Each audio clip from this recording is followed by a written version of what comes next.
লাল মৰাণৰ পৰিয়ালৰ তৰফৰ পৰা এটাই অভিযোগ যে লাল মৰাণে যদি এখন সংগ্ৰাম কৰিবলৈ ওলাই গৈ জাতিটোক ঠগি যদি টকা পইচা খাইছিলে তাৰ কি সংগঠনৰ মজিয়াত বিচাৰ নহল বিচাৰ অনুসৰি কিয় সেই শাস্তিৰ বিষয়ে কি শাস্তি দিলে এই বিষয়ে কিয় তেখেতৰ পৰিয়ালক জনোৱা নহল পবিত্ৰ চেতিয়া ডাঙৰীয়া আপুনি য'তেই আছে আমাৰ যদি মাত শুনি আছে পবিত্ৰ চেতিয়া ডাঙৰীয়া আপুনি কাকপথাৰ বাকী ৰাইজৰ সন্মুখত আহি লাল মৰাণৰ হত্যাকাণ্ডৰ ওপৰত কি কি আপুনি জানা আছে সেই গোটেইখিনি আপুনি ব্যক্ত কৰিবলৈ মই আহ্বান জনাইছো পবিত্ৰ চেতিয়া ডাঙৰীয়া আপুনি যদি আমাৰ মই পবিত্ৰ চেতিয়া এই আমাৰ মাজত আছে পবিত্ৰ চেতিয়া ডাঙৰীয়া যিজনে ক'ব বিচাৰে লাল মৰাণ হত্যাকাণ্ডৰ লাল মৰাণ হত্যাকাণ্ডৰ সময়ত তেখেত হেনো জড়িত আছিলে তেওঁ নিজে ৰাইজৰ মানে এই ঘটনাটোৰ সময়ত তেখেত তাত উপস্থিত আছিলে বুলি তেওঁ ৰাইজৰ সন্মুখত নিজে ক'ব কি কি ক'ব বিচাৰিছে কাকপথাৰবাসীৰ লগতে তিনিচুকীয়া ৰাইজ সকলোকে মই প্ৰথম নমস্কাৰ জনাইছো মই বৰ ভালকে ক'ব নাজানো মই কথাখিনি কৈ যাম প্ৰথমতে মই শহীদ পৰিয়ালৰ সকলোলৈ মই আন্তৰিক কৃতজ্ঞতা জনাইছো আৰু নমস্কাৰ জনাইছো যিসকল আহি মাতি আজি আমাৰ ইমানখন খোৱা ল'ৰা হেৰিয়ালে সিহঁতৰ ওচৰত প্ৰথমে মই নমস্কাৰ জনাই আপোনালোকৰ ওচৰলৈ দুই এষাৰ ক'বলৈ আহিছো মই প্ৰথমতে চাবলৈ বিচাৰিছো আমাৰ মৃণাল হাজৰিকা ডাঙৰীয়া মহাশয় মই উপস্থিত দেখিছো তেখেত যিসকল সময় যিদিনা লাল মৰাণক হত্যা কৰা হৈছিল সেইদিনা মোৰ চকুৰ সন্মুখতে কৰা হৈছিল মই আছিলো প্ৰথম পবিত্ৰ ককাই বুলি ফেচবুকত লিখি আছিলে সেই পবিত্ৰ ককাই সেইজনে মই ককাই বুলি লিখা মানুহজন কি উদ্দেশ্যে যদি এখন যদি বিদেশ কৰিছে তেনেকে হত্যা কৰিব পাৰিছিলে কি হিচাপত তেনেকে হত্যা কৰিছিল যে এখন যি নকৰাকৈ এখন বেটেলিয়নৰ হিচাপে কোনো হেৰিয়ে নকৰাকৈ কোনো উপস্থিত নথকাকৈ কি হিচাপত বিজয় কৰিছে আৰু জিতেন্দ্ৰ তাই মিলি দুজনে কেৱল দুজনে মিলি কি দলে হত্যা কৰিব পৰা হৈছিল মই এইটো সুধিম মই ইমান জনগোষ্ঠীৰ মানুহ হৈ কিন্তু মই এইটো কাৰণে শুনিম মই প্ৰতিটো কথা মই ক'ম ললিত মৰাণক হত্যা কৰে কিন্তু ললিত মৰাণ জগৰীয়া আছিল মই মানি দিছো তেখেতৰ 5 মহীয়া গৰ্ভৱতী ভূমি কিয় হত্যা কৰা হ'ল আলফা আন্দোলন মই এইটো সুধিমেই এইটো মোৰ সুধা অধিকাৰ আজি মই 12 বছৰ কালত কিমান বাৰ জেল গ'লো আজি মই মৃণাল হাজৰিকা ডাঙৰীয়া জানে মই প্ৰমাণ নায়কৰ জানে জিতেন্দ্ৰ তই জানে কিন্তু প্ৰতিবাৰে আপোনালোকৰ কিন্তু মোৰ ওপৰত আশীৰ্বাদ থাকিয়ে মই জেললৈ গ'লো দেই এই কথাটো মই আপোনালোকক ভালকে কৈছো আৰু লাল মৰাণক যিটো যিয়ে দিনে হত্যা কৰা হৈছিলে তেতিয়া কোনখন জিনিয়াছিল কাউন্সিল কৰিছিলে বেটেলিয়ন কোনজন ষ্টাফ বহিছিল কোনোবা এজন বহিছিলে নে তাই জিতেন্দ্ৰ আৰু বিজয় দাসে দুজনে মিলি কেনেকে লাল মৰাণক হত্যা দেখিব পাৰিলে এজন সামৰিক সদস্য যেতিয়া হত্যা কৰা হয় যদি তেখেতে সঁচাকে জগৰীয়া তেতিয়াহ'লে এখন কাউন্সিল বহিব লাগিছিলে জেনেৰেচি হেৰিখন মই বৰ ভালকে ক'ব নাজানিছো বেটেলিয়নৰ গোটেই ষ্টাফিলে বহিব লগা আছিলে কিয় বহা নহ'ল যদি প্ৰতিজন অসমীয়াক এফালে আৰ্মিও মাৰিব এফালে আলফাও মাৰিব তেতিয়া সেইখন ষ্টাফত আমি চাই নাথাকো তাৰমানে আপোনালোকক আৰু অকণমান পিছলৈ যাবৰ পিছত ক'ব বিচাৰিছো আপোনালোক প্লিজ আৰু অলপ বাদ দিয়ক টকা দিয়ক আপুনি আপোনাৰ নিৰাপত্তাৰ খাতিৰত আমাৰ মাজত থাকক যেহেতু পবিত্ৰ চেতিয়া ডাঙৰীয়া আৰু তেখেতৰ অভিযোগৰ তেখেত সাক্ষী বুলি মই গম পাইছো 2 নম্বৰ অভিযোগকাৰী উজ্জ্বল মৰাণ ডাঙৰীয়া অকণমান আপোনাৰ বিবেজিত মৰাণ আপোনাৰ উজ্জ্বল মৰাণৰ সম্ভৱ ব্যক্তিগত কি আপোনাৰ অভিযোগ আছে সেইখিনি জানো অভিযোগ হ'ল 2023 চনৰ ডিচেম্বৰ 7 তাৰিখে জিতেন দত্তৰ নিৰ্দেশনামে ঘৰৰ পৰা মোৰ ককাইদেউ উজ্জ্বল মৰাণক লৈ আহিছিল এজন আলফা কেডাৰে এই আলফা কেডাৰজন আছিল নীলু সোণোৱাল বুলি তেখেতে লৈ অহাৰ পাছত না মই নাজানো, মই বিশেষ তেখেতক চিনিও নাপাওঁ, কিন্তু পাছত নাম শুনিছোঁ নীলু সোণোৱাল। তেখেতে লৈ অহাৰ পাছত ক'ত গ'ল কি হ'ল পাছত খবৰ লৈছিলোঁ, কিন্তু খবৰখিনি আমাক কয় তেওঁ আলফা ফালৰ পৰা যে আমাৰ লগত গুচি গ'ল, আলফাত যোগদান কৰিলে। আৰু কিছুমান গাঁৱৰ মানুহৰ পৰা শুনো তেওঁ চিয়াদি কৰিছিলে, সেইকাৰণে হেৰি কৰিলে, মাৰি পেলোৱা হ'ল, তেনেকৈ ধৰণৰ। এনেকৈ গৈ গৈ গৈ গৈ নীলু সোণোৱালকো কেইবাবাৰো মোৰ মায়ে সুধিছে, ৰাস্তাই পদূলি য'তে লগ পায় ত'তে সোধে যে মোৰ ল'ৰাটো সেইদিনাখন নিয়াৰ পাছত ক'লৈ গ'ল। তেওঁ কৈ মই নাজানো, মই ডক্টৰ ছাৰে মাতিলে, মই তেওঁলোকৰ ওচৰত চমজাই দিয়াৰ পাছত মই নাজানো, মই দেখা নাই, মই একো নাজানো, তেনেকৈ কয়।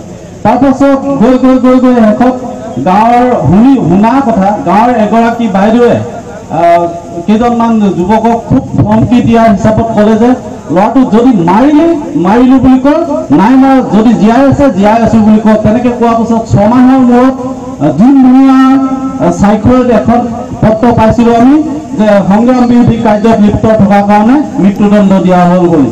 কিন্তু মৃত্যুদণ্ড দিয়া হ'ল, আমাক ডেড বডি বা প্ৰকৃততে কি ভুল কাম কৰিছিলে একো নজনালে। আজি পৰ্যন্ত কোনো এজন আলফা ফালৰ পৰা গৈ আমাৰ ঘৰত মা দেউতাক বা মোক জনোৱা হোৱা নাই। সেইকাৰণে মই স্পষ্ট ক'ব বিচাৰিছোঁ, জিতেন্দ্ৰক কিয় হত্যা কৰিলে সেইখিনি কথা আমাক ক'ব লাগে। এইখিনিয়ে অভিযোগ, আৰু বহু কথা আছিল, খুব সময় কম, যদি ক'ব লগা হয় মই ক'ম।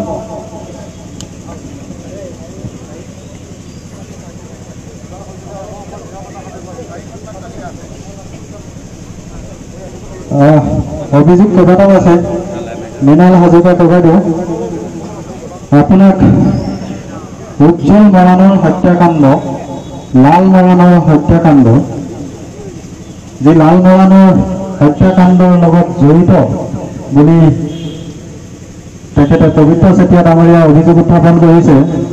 আৰু জনোৱা মতে লাল মৰাণক হেনো পিছফালৰ পৰা গুলীয়া হৈছিল, নিজৰে সতীত্ব গুলীয়াইছিল। এনে কি সংগ্ৰাম, যিখন সংগ্ৰামত ভায়ে ভাইক হত্যা কৰে আৰু আপোনালোকৰ সংগঠনৰ তৰফৰ পৰা নিৰ্যাতিত পৰিয়াললৈ এটাও স্পষ্টীকৰণ নাযায় বা আপোনালোক গৈ এবাৰো তেখেতলোকৰ পৰিয়ালৰ ওচৰত থিয় নিদিয়েগৈ। তাৰ ওপৰত আপুনি দুষাৰমান ক'বলৈ অনুৰোধ জনাইছোঁ।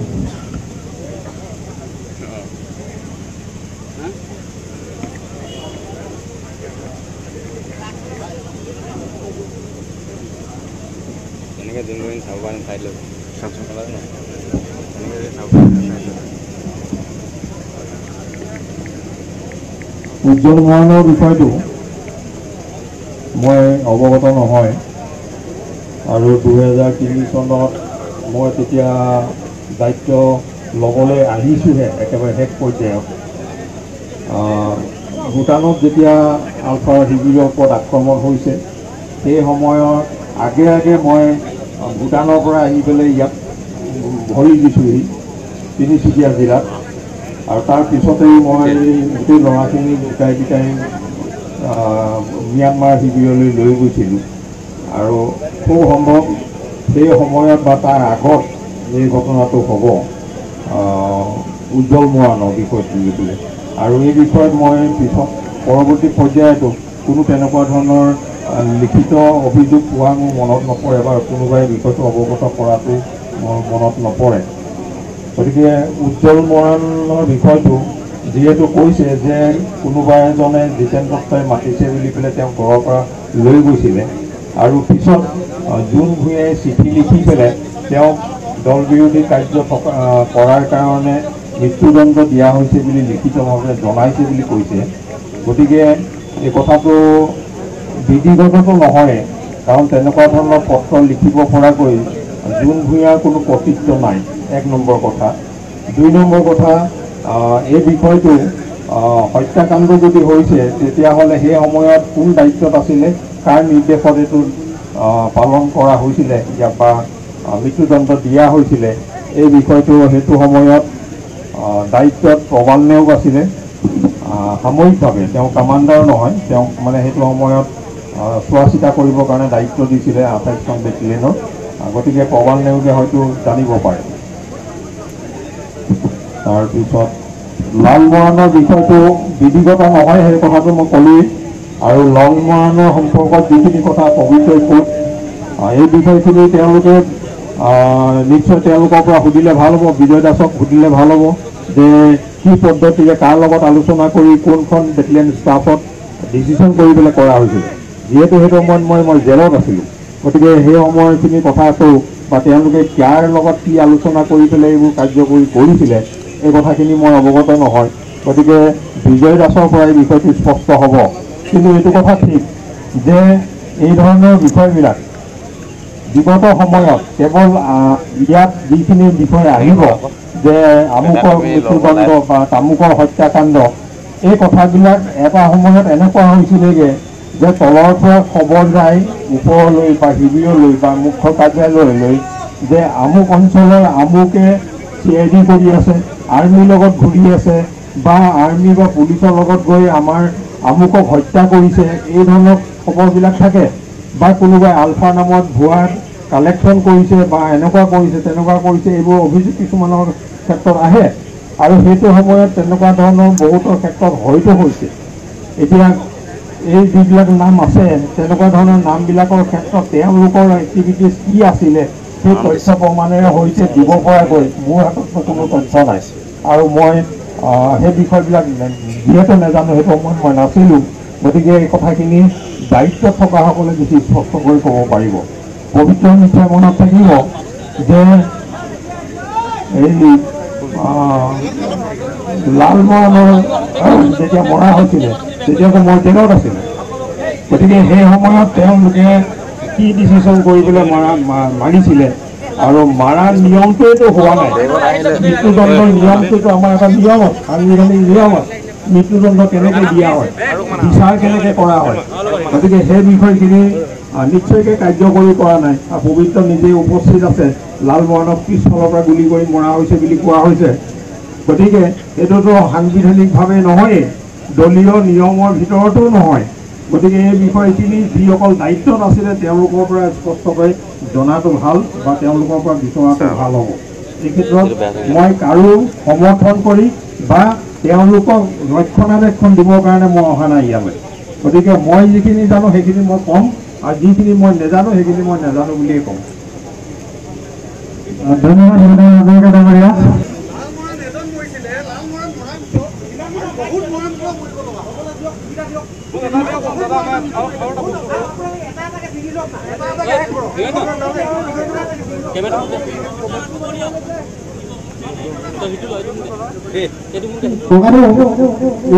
এইখিনিতে অভিযোগখিনি লিখাৰ উপৰিও কিছুমান কথা একেৰাহে তেওঁ কৈ দিব বিচাৰিছে। আৰু যিহেতু এই লালমোহনৰ হত্যাকাণ্ডৰ ক্ষেত্ৰত তেওঁ জিয়া সাক্ষী, মই সংবাদ মাধ্যমৰ জৰিয়তে চৰকাৰলৈ আহ্বান জনাম, এজন ব্যক্তি পবিত্ৰ চেতিয়াৰ যাতে কোনো অপশক্তিয়ে এখেতৰ জীৱনলৈ ভাবুকি কঢ়িয়াই নাহে, তাৰ কাৰণে আপোনালোকে যেন ব্যৱস্থা গ্ৰহণ কৰে। নমস্কাৰ, পুনৰ মই আকৌ আহিলোঁ। মই আজি আৰু এটা কথা ক'ম। আমাৰ দলত অব্যাহতি দিয়া হৈছিলে কেৰাণী গাঁৱৰ প্ৰণৱ। নিশ্চয় কেৰাণী গাঁৱৰ মানুহ আছে কোনোবাই প্ৰণৱ অব্যাহতি দিয়াৰ পিছত বিষ্ণুপুৰ জুতুলিবাৰী তিনিআলিত এটা সৰু এখন দোকান খুলি আছিলে। মই ফোনটো পাহৰিছোঁ দেই, মই চালে মোবাইলটো পাৰিম। মই সেইদিনা আপলোডো দিছিলোঁ কিছু, হয়তো ৰাইজে পঢ়ি আছে চাই আছে। কিন্তু প্ৰণৱ অব্যাহতি দিয়াৰ পিছত তাক কিয় যে হত্যা কৰা হ'ল এই কথাটো বুজি নাপালোঁ। 4 নম্বৰ, আজি মই কৈছোঁ কেৱল লালমোহনে বা প্ৰণৱে বা ললিতে নহয়, তাৰ উপৰিও কম আটাইতকৈ সহায় কৰিছিলে হাঁহাতি গাঁৱৰ নলীয়া মৰণৰ বিষয়টো কাহিনী কিয় নাহিল। আজি মই কৈছোঁ আলফাই ইয়ালৈ যুদ্ধ বিৰতি কৰিবলৈ 44 দিন উকলি গ'ল 12 বছৰ কালত। 44 দিনৰ ভিতৰত ইমান দুখীয়া মানুহ আছে, কাৰোবাৰ ঘৰত দুটা মৰিলে। যেনেকৈ বাঢ়ি কৰি কৈছোঁ কানাইহঁতৰ ঘৰত, ফুলন্তহঁতৰ ঘৰ, যাক আজি সিহঁতৰ ঘৰত ফুল দেৱজিত ঘৰৰ কথা কওঁ, শান্তনু সিহঁতৰ ঘৰলৈ শ্বহীদৰ ঘৰলৈ আমাৰ আলফা নেতৃত্ব গড়মূৰীয়াসকলে কিয় যাবলৈ পাহৰিলে? কেতিয়াবা আপোনালোকৰ মনত নপৰেনে? মা দেউতাই কেনেকৈ আছে আপোনালোকে কুশলেনে ভালে মনত পৰেনে? আপোনালোকৰ 12 বছৰ কালত আপোনালোকে এদিনো কোনো এজন শ্বহীদৰ ঘৰলৈ নোযোৱা কথা 2-এজনৰ বাহিৰে? আজি মনত পৰেনে সেই বিমলা ভিতৰীয়া অঞ্চলৰ গাঁৱৰ বিনীত মৰণৰ ঘৰ দেউতাকে কেনেকৈ জীয়াই আছে? কেতিয়াবা মনত পৰেনে চাৰ্জেণ্ট মেজৰ লক্ষ্মী বৰচকীয়া তেখেতৰ হত্যাটো কেনেকৈ হৈছিলে? এইবোৰ কথা আপোনালোকৰ জানিবলৈ মন নাযায়নে? যদি যায় আমি জনাম, আমি মুখেৰে নকওঁ। মই ফেচবুকত লিখি আছো পবিত্ৰ অসম বুলি, মই দন্তীয়া ন জেগাত মধুনীয়া দিছো, ন দিছো, ফুচৌকা জেগাত উকা দিছো। মই ক্লাছ 8লৈকে পঢ়া, খোলাখুলি কৈছো। বেছি পঢ়া লিখা কৰি কিনে মই আলফালে যোৱা নাছিলো। আজিও মোৰ ভুল হয়, কিন্তু মই প্ৰতিজন শ্বহীদৰ মাতৃৰ ওচৰত ঋণোৱা। মোৰ লগত মই কেৱল ঋণোৱা নহয়, মই আজি লেঙেৰা পেঙেৰা হৈ গুলি এটা লৈ আজিও মই ইয়াত পালোহি মোৰ ঘৰখন। কিন্তু এইখিনি মানুহৰ আজি ভূটানত থাকি আহিলে, এইখিনি মানুহৰ আজি দেউতাক মাহঁতে কেনেকৈ ঋণিয়াই কান্দে গম পায়নে? হাজৰিকা ডাঙৰীয়া, মই এসময়ত ছাৰ বুলি কৈছিলো, মই সদায় আপোনালোকক হেৰি কৰিছিলো। কিন্তু যেতিয়া এই পবিত্ৰহঁতৰ নিচিনা ক্ষুদ্ৰ ক্ষুদ্ৰ মানুহবোৰ যে যেতিয়া বিদ্ৰোহ কৰিবলৈ ল'লো, এই পবিত্ৰহঁতৰ নিচিনা মানুহক বহুবাৰ ঘৰলৈ গ'লো। আপোনাৰ সতীৰ্থ বুলি কৈছো, প্ৰভাত নায়ক ডাঙৰীয়াক এদিন ফোন কৰিছিলো, মোক কৈছিলে মই আৰ্মি আৰু পুলিচৰ লগত থাকো বুলি। যিদিনা পুলিচ আৰ্মিত যদি ইয়াত ইমানবোৰ মানুহ আছে কাগজ পত্ৰৰ পৰা হেৰিলৈকে, মোক যদি কোনোবাই দেখিছে পুলিচ আৰ্মিৰ লগত, মই ডিঙিটো কাটি আপোনাৰ ভৰি দি দিম। মই ইমানখিনি মোৰ অভিজ্ঞতা আছে আৰু মই ইমানখিনি পাৰিম।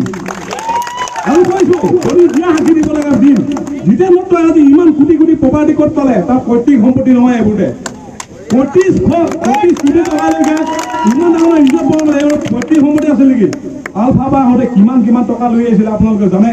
ইয়াৰ কোনোবাই হিচাপ ৰাখিছে আপোনালোকে? এইবোৰ কথা আমাৰ জানিবলৈ মন যায়। ইয়াৰ পিছত মাৰিলেও মাৰক, মতলব নাই। মই মৰিবলৈ ভয়ো কৰা নাই, আহিছো খোলাখুলি কৈছো, খোলাখুলি লিখিছো। মই আপোনাক সেইদিনাখনে অনুৰোধ জনাইছিলো, মীনা হাজৰিকা ডাঙৰীয়া আপুনি কেৱল নাহিব, প্ৰবাল নেওগ, বিজয় চাইনী, বিজয় দাস, জিতেন্দ্ৰটোকো লগত লৈ আহিব বুলি। কিন্তু এই ৰাজবেলত আপোনাক অকলে দেখিলো, ৰিবুবাইক দেখিলো। বাইদেউ নমস্কাৰ, মই আপোনালোকক দুজনক দেখি মই আশ্বস্তি হৈছো। আপোনালোকৰ সতীৰ্থই কুকৰ্ম কৰাবোৰ আজি আমি দেখি আছো চকুৱে। কেতিয়াবা টোপনি নধৰে গম পায়নে? এইবোৰ কথা জানে আমাৰ মনত কিমান ক্ষোভ আছে। মই ইমানখিনি কথা কৈ দিছো, আকৌ আহি আছো, মই আকৌ আহিমেই। ধন্যবাদ পবিত্ৰ ডাঙৰীয়ালে। বহু কথা তেখেতে উত্থাপন কৰিছে।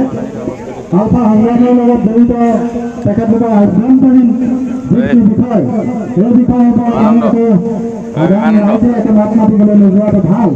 কিন্তু জনতা হিচাপে আমি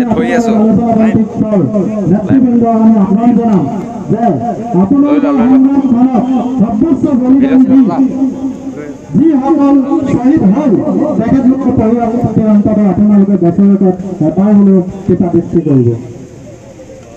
আমাৰ পৰৱৰ্তী অভিযোগটো আছে, খুব সংবাদ মাধ্যমত আহিছিলে হয়তো, ৰঘুনাথ হাজৰিকাৰ হত্যাকাণ্ড তেখেত ভূপেন দত্ত ডাঙৰীয়াকে ইয়াৰ অভিযুক্ত বুলি কৈছে আৰু জিন্তু হাজৰিকাদেৱে এই অভিযোগখিনি আনিছে। জিন্তু হাজৰিকা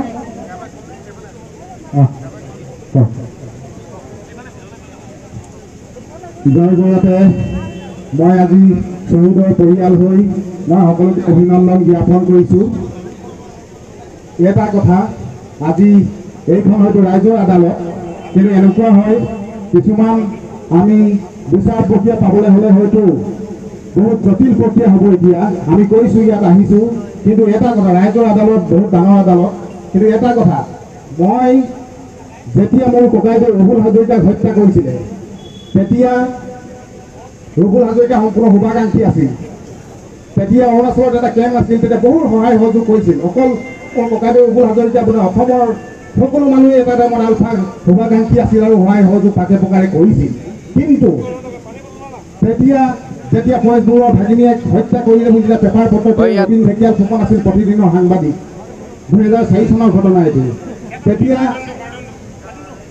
তেতিয়া ৰবীন ঢেকীয়াল ফুকন সাংবাদিক আছিল, তেতিয়া প্ৰতিদিনৰ সৰফৰে ওলাইছিল।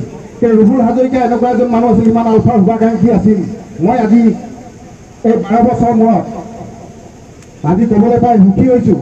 আজি ইয়াত আহি যে আত্মাই নিশ্চয় মাত মাতিছে।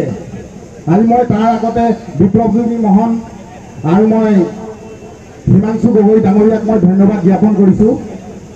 আৰু ৰুবুল হাজৰিকাক ইমান নিঃসংগভাৱে হত্যা কৰিছিল সেইটো বহুতো দেখা মানুহ আছে আৰু দুজনমান হয়তো তেতিয়াই চাৰিটা কৰি গুচি গ'ল, কিন্তু তাৰ নেতৃত্বত আছিল বুলি মই জানো।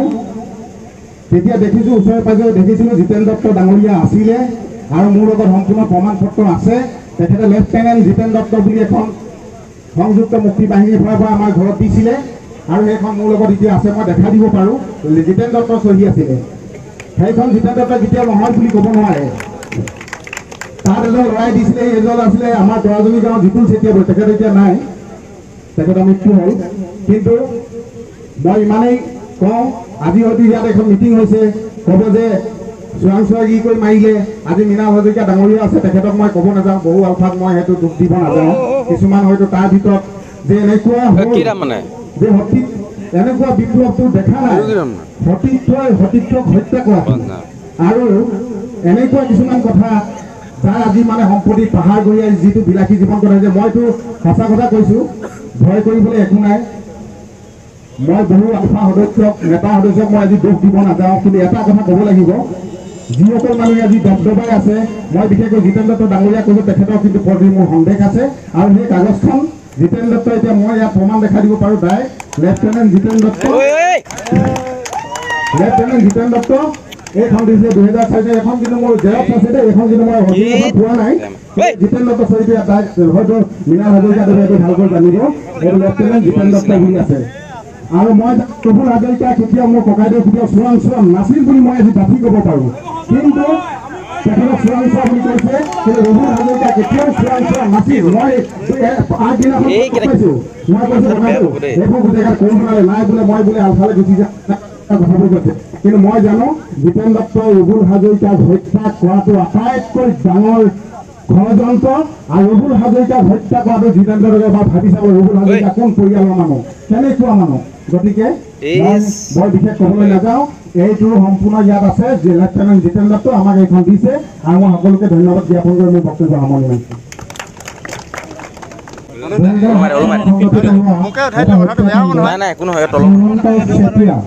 বৰালি গাঁও অভিত্তাৰী ৰাজেশ্বৰ চেতিয়া ডাঙৰ কোন আছে?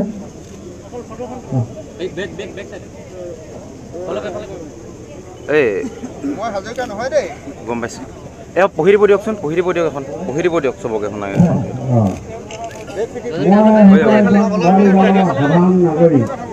মোৰ ল'ৰাৰ নাম শ্ৰীমন্ত। যেতিয়া আলফাত থাকে, আলফাত থাকোঁতে জিতেন দত্তই কি অৰিয়া লাগিলে ল'ৰাটো মোক নিজে কৈ মোকো কি বিধাই লাগে। মই কৈছোঁ তই এতিয়া আহিলি থাক, কাম বন কৰি খেতি বাতি কৰি খা। তেতিয়া মই ক'লোঁ তাক তই বিবাহকে কৰ, বিবাহ কৰি গোটেই জনসাধাৰণৰ সকলো মিলি থাকিবি। তেতিয়া সি কি কৰিলে, মোক তই জিতেন দত্ত মাৰিব, এই কথাটো মোক নিজৰ মুখে মুখে কোৱা। তই তেতিয়াহ'লে টাউনৰ লোকাত থাকিবলৈ তই ভয় হ'ব, ভয় হ'লে আৰু বিপদ বহে হাতী পাব। মই তাতকৈ ইয়াতে থাকোঁ, লগতে থাকিলে ইয়াত চক্ৰান্ত কৰি যেতিয়া ফাইন নকৰিলে, ফাইন নকৰাৰ পিছত সি ঠিক পাই হৈ থাকোঁ নহওঁতে হোমেন চৌধুৰী কেপ্টেইন লগত যোগাযোগ কৰিলে যে এইটো এনেকৈ নহয়, তাক যেন তেনে মাৰিব লাগিব, নহ'লে আমি যাবই নোৱাৰোঁ। তাৰপিছত বুঢ়ী বুঢ়া কৰি মাৰিলে, বুঢ়ী কৰি নতুন দলঙৰ ডিঙৰ দলংখন সিপাৰে সেইখিনিতে এই হোমেন চৌধুৰীয়ে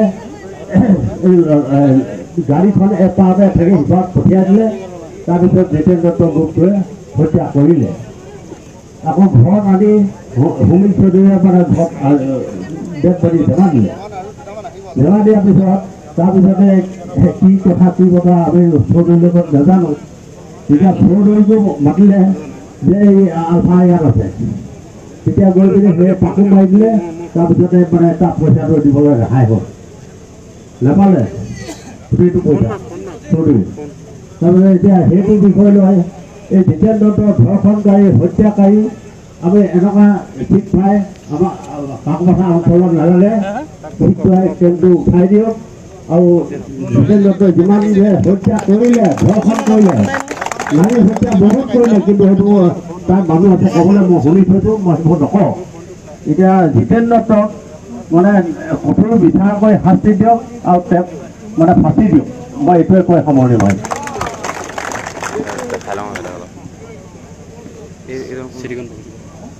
সুচিন্তা চেতিয়া ডাঙৰীয়া হত্যাকাণ্ডৰ ওপৰত ককাদেৱ কিবা ক'ব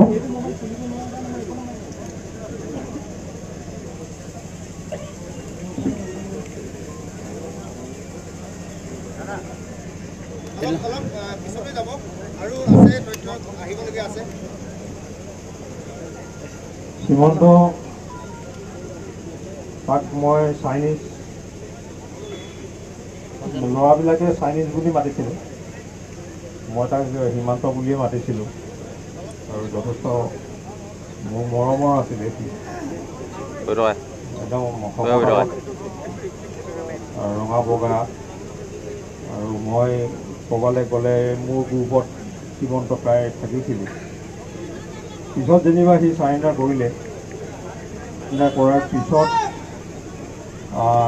বিভিন্ন সময়ত মই যেতিয়ালৈকে আছিলোঁ 2006 চনৰ আৰম্ভণি সময়লৈকে কাকপথাৰ ঘটনা মানে কাকপথাৰ ফায়াৰিঙৰ আগলৈকে সেই সময়লৈকে কোনোবাই কয় যে শ্ৰীমন্ত আৰ্মিৰ লগত ঘূৰি থাকে হেন তেন কিন্তু তেতিয়ালৈকে কোনো তেনেকুৱা ধৰণৰ তাৰ ওপৰত কিবা ব্যৱস্থা ল'ব লাগে সেই ধৰণৰ কোনো আলোচনা আমাৰ মাজত হোৱা নাছিলে তাৰপিছত মইতো জেললৈ গ'লোঁ পিছত আমি 2007 চনত খুব সম্ভৱ শ্ৰীমন্তৰ মৃত্যুৰ কথাটো আহিছে আৰু এতিয়া দেউতাই যিটো কৰিছে যে এই আৰ্মি অফিচাৰ চৌধুৰী বোলাজনে দলংখন পাৰ কৰাই দিলে শ্ৰীমন্তক তাৰপিছত ইফালে জিতেন দত্তৰ গ্ৰুপে সীমান্তক মাৰিছে বুলি পেলাই যদি কথাটো তেনেকুৱাই হয় তেতিয়াহ'লে নিশ্চয়কৈ এই সীমান্তৰ লগত যে আৰ্মিৰ যোগাযোগ আৰু দত্তৰ লগতো যে আৰ্মিৰ যোগাযোগ জিতেনৰ লগত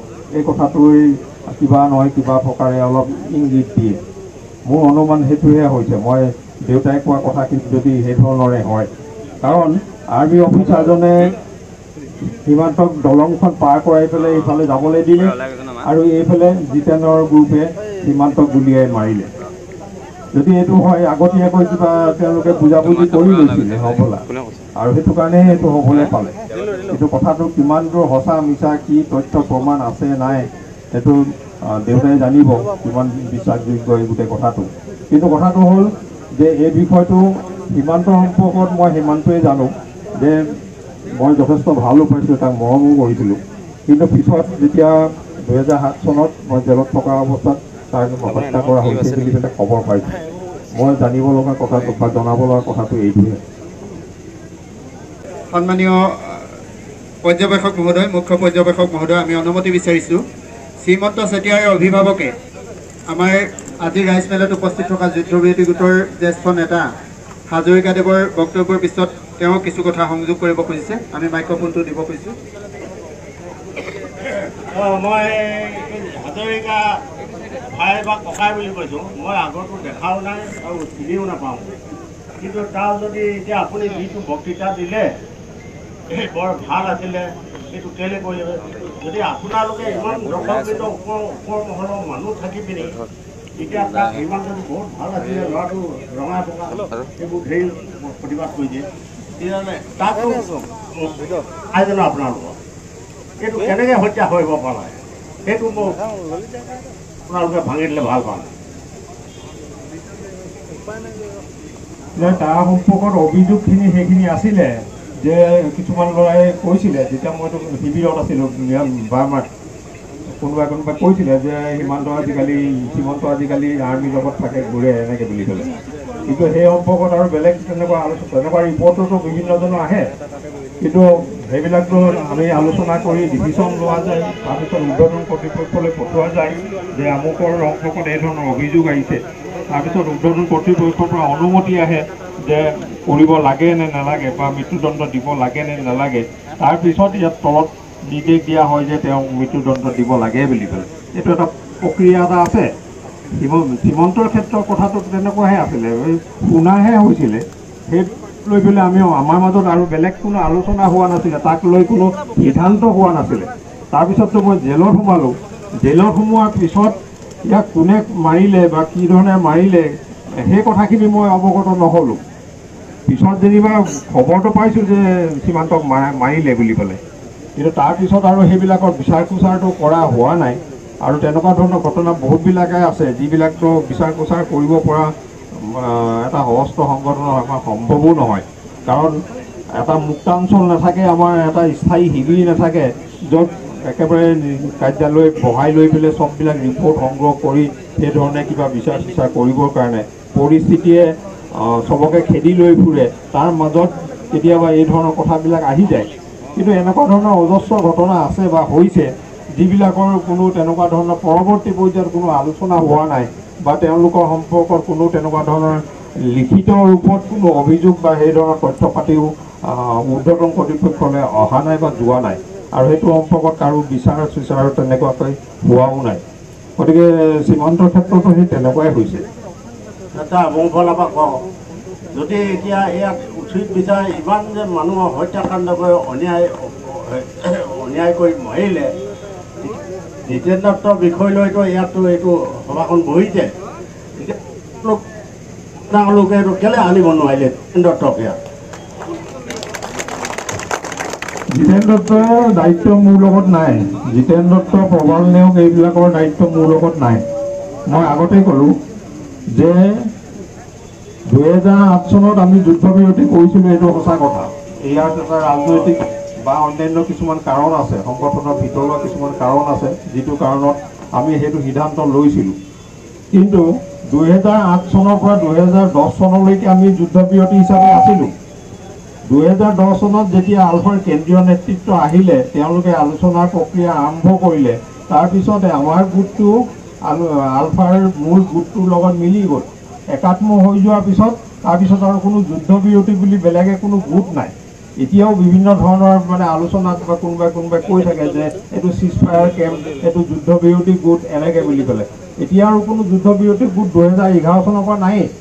এতিয়া কথাটো হ'ল, জিতেন দত্ত বা প্ৰবাল নেওগ যেতিয়ালৈকে মই কামাণ্ডাৰ হৈ থাকিম তেতিয়ালৈকে মোৰ তলৰ সকলৰ ক্ষেত্ৰতহে মই দায়িত্বটো ল'ব পাৰিম। যেতিয়া মোৰ দায়িত্বটো নাথাকিব তাৰপিছত আৰু মোৰ সেই দায়িত্বটো নাথাকে। মোৰ জেগাত কোনোবা যদি বেলেগ এজন দায়িত্বত আহে তেতিয়া তেওঁৰ অধীনতহে আহিব, তেওঁৰ কথাহে শুনিব, মোৰ কথাটো নুশুনে। এতিয়া পবিত্ৰ যেতিয়ালৈকে মই দায়িত্বত আছিলোঁ তেতিয়ালৈকে সি মোৰ কথা শুনিব, কিন্তু মই যেতিয়া দায়িত্বৰ পৰা আঁতৰি গ'লোঁ মই তেতিয়া তাৰপিছত আৰু সি মোৰ কথা শুনিব লাগিব বুলি তেনেকুৱা কোনো কথা নাই। তেওঁৰ উপৰোক্ত যিজন মানে বিষয়া থাকিব তেওঁৰ কথাহে তেওঁ শুনিব, এইবিলাক নিয়ম থাকে। গতিকে এতিয়া সীমান্তৰ ক্ষেত্ৰত যিটো হৈছে সেইটোৰ পিছত আৰু এতিয়া তেওঁলোকক আমি আনিব পৰা বা অন্যান্য ঘটনাবিলাকৰ ক্ষেত্ৰত সেইটো দায়িত্ব মোৰ লগত নাই এতিয়া। এতিয়াও মানে আপোনাৰ ওপৰ মহলৰ যেনেকৈ অস্ত্ৰবিৰতি ওপৰৱালাসকল আছে, এতিয়াও মানে কোনো ডিষ্ট্ৰিক্টতে হওক বা তিনিচুকীয়া নহ'লে কোনো এখন এনেকুৱা জিতেন দত্তক আনিব পাৰিব না নোৱাৰে সেইটো লাগে, ৰাইজে সেইটোৱে বিচাৰিছে। এতিয়া চব যিমান কথা আপোনালোকেও উত্তৰ দিছে, আমাৰো সেইটো হৈছে, কিন্তু আমি এতিয়া শান্তিপূৰ্ণ যিমান অভিভাৱকসকলে তেওঁ মানে কঠোৰ মুখে সি স্বীকাৰ কৰে, এতিয়া তাৰ পৰিৱৰ্তে যদি আনিব নোৱাৰে তেতিয়াহ'লে ইমানখিনি সাক্ষী বাদী গোটেই গাঁৱৰ 70টি ৰাইজ আছে, ইমান মনীয়া আপত্তি কৰিছে, কিন্তু তাক ফাঁচি দিয়া সিদ্ধান্ত চৰকাৰলৈ জাননী ক'ত হ'ব? ককাতে মই এইখিনিতে আপোনাক মই ক'ব বিচাৰিছোঁ, বতাই হ'ব চাগে মোৰ দেউতাতকৈ ডাঙৰ হ'ব, যে যিহেতু জিতেন দত্ত ডাঙৰীয়া ইয়ালৈ নাহিলে তেখেতৰ অভিযোগসমূহ আমি ৰাজহুৱাই কৰিছোঁ আৰু বহুখিনি প্ৰশ্ন উত্তৰ মৃণাল হাজৰিকা ককাইদেৱে যিমানখিনি পাৰে তেখেতে দিছে। আৰু এই অভিযোগসমূহ যেতিয়া ৰাজহুৱা কৰিছোঁ, সকলো ৰাইজে যেতিয়া এই অভিযোগখিনি দেখিছে এটা এটাকৈ, তাৰ পাছত আমি আলোচনা কৰিম আৰু ৰাইজে যিটো সিদ্ধান্ত দিব জিতেন দত্তৰ ওপৰত কি বিহিত ব্যৱস্থা গ্ৰহণ কৰা হ'ব সেইটো আমি পাঠ কৰোঁ। আপুনি সেইখিনি সময়লৈকে অকণমান ৰ'ব লাগিব দেই। মীনাজ হাজৰিকা ককাইদেউ, এইখিনিতে মই আপোনাক আৰু অকণমান অশান্তি কৰিব বিচাৰিছোঁ যে যিহেতু আপুনি লাল মৰাণ বা উজ্জ্বল মৰাণ যিমানকেইটা হত্যাকাণ্ড হৈছে এই বিষয়ে আলফাৰ সংগঠনৰ ভিতৰত কি হৈছিল কি নাই হোৱা আমি নাজানো। আপুনি কৈছে যে সংবিধানৰ মতে শাস্তি ঘোষণা হয়, তাৰ পাছত শাস্তি দিয়া হয়, মৃত্যুদণ্ড দিয়া হয়। কিন্তু যিহেতু কোনো সংবিধানৰ মতে কোনো তাত বিচাৰ হোৱা নাছিল আৰু হত্যাকাণ্ড হোৱা নাছিল, হত্যাকাণ্ডখিনি কৰা হৈছিল, তাৰ পাছত ৰাইজে গম পাইছিল বা ঊৰ্ধ্বতন মহলক তেখেতলোকে জনাইছিল। আপুনি এই সন্দৰ্ভত ব্যক্তিগতভাৱে এইটো ক'ব বিচাৰে নেকি যে জিতেন দত্ত ডাঙৰীয়াকে আদি কৰি যিসকলৰ ওপৰত অভিযোগ আছে তেখেতলোকে এইসকলক নিজা ইচ্ছাৰে নিজৰ ব্যক্তিগত স্বাৰ্থ পূৰণৰ কাৰণে হত্যা কৰিছিল বুলি?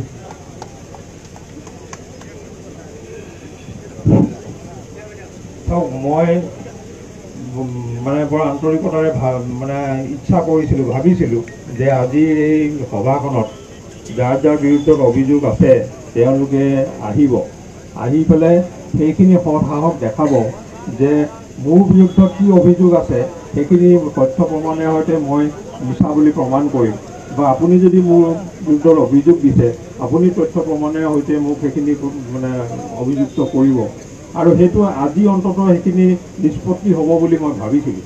কিন্তু যিহেতু তেওঁলোক উপস্থিত নহ'ল, গতিকে এইটোতে নিশ্চয় ৰাইজে বিবেচনা কৰিব পাৰিব যে কি আছে আচলতে। আৰু সেইটো ক্ষেত্ৰত যিসকলে ইয়াত উপস্থিত হোৱা নাই তেওঁলোকৰ ক্ষেত্ৰত কি সিদ্ধান্ত লয় সেইটো ৰাইজৰ কথা, ৰাইজে বিবেচনা কৰিব। ইয়াত মোৰ ক'ব লগা একো নাথাকিব। কিন্তু এটা কথা ঠিক যে কোনোবাই অভিযোগ কৰিছে, সেই অভিযোগটোৰ কাৰণটো কি? কোনোবাই হয়তো ভুল ধাৰণা দি মেলি পেলাইও কাৰোবাৰ বিৰুদ্ধত এনেই ক'ব পাৰে, তেনেকুৱাও কথা থাকিব পাৰে। গতিকে সেই কথাবিলাকো চালি জাৰি চাব লাগিব। আৰু এতিয়া জিতেন দত্তই হওক বা প্ৰবাল নেওগে হওক বা আন কোনোবাই হওক, যিসকলক ৰাইজৰ সন্মুখত উপস্থিত কৰোৱাৰ ক্ষেত্ৰত ৰাইজে নিশ্চয়কৈ আজি সিদ্ধান্ত ল'ব যে কেনেকৈ কৰা যায়, কি কৰা যায়। এইখিনিতে আৰু এটা গুৰুতৰ অভিযোগ জিতেন দত্ত ডাঙৰীয়াৰ ওপৰত ককাইদেউ, আপুনি যিহেতু সেই সংগঠনৰ আপুনি এজন জ্যেষ্ঠ নেতা, আপোনাকে মই বাৰে বাৰে সম্বোধন কৰিবলগীয়া হৈছে। এজনী ছোৱালী যেতিয়া জন্ম হয় মানুহৰ ঘৰত, সকলোৰে ঘৰলৈ ঘৰত কিমান আনন্দ উৎসৱ হয়, কিমান মৰম কৰি ছোৱালীজনী ডাঙৰ দীঘল কৰে। এই এনেকুৱা যদি এগৰাকী ছোৱালীক ধৰ্ষণ কৰি যদি জীৱন নষ্ট কৰিছে আৰু তাৰ ওপৰত এটা অভিযোগ আছে, কিমান কষ্ট হয় এজন পিতৃ। আপোনালোকে হয়তো অনুভৱ কৰিব পাৰিছে যে এজনী ছোৱালীৰ জীৱন ধ্বংস এজন মানুহে কৰে, আৰু তেখেতে আজি এনেদৰে ৰাজহুৱা সভাত তেখেতে এই অভিযোগটো আপোনালোকৰ মাজলৈ লৈ আহিছে। এইখিনিতে আমাৰ মাজত আছে আমোলা মৰাণ ডাঙৰীয়া। তেখেতে অভিযোগ জিতেন দত্ত ডাঙৰীয়াই তেখেতৰ জীয়েকক জীৱন ধ্বংস কৰিছিলে বুলি। নামটো মই ল'ব নিবিচাৰোঁ। ছোৱালীজনীৰ নামটো যাতে কোনেও সংবাদ মাধ্যমেও যাতে ক'তো নবজায়, আইনমতে আপোনালোকে ধৰ্ষিতা এগৰাকীৰ নাম কিন্তু ল'ব নোৱাৰে।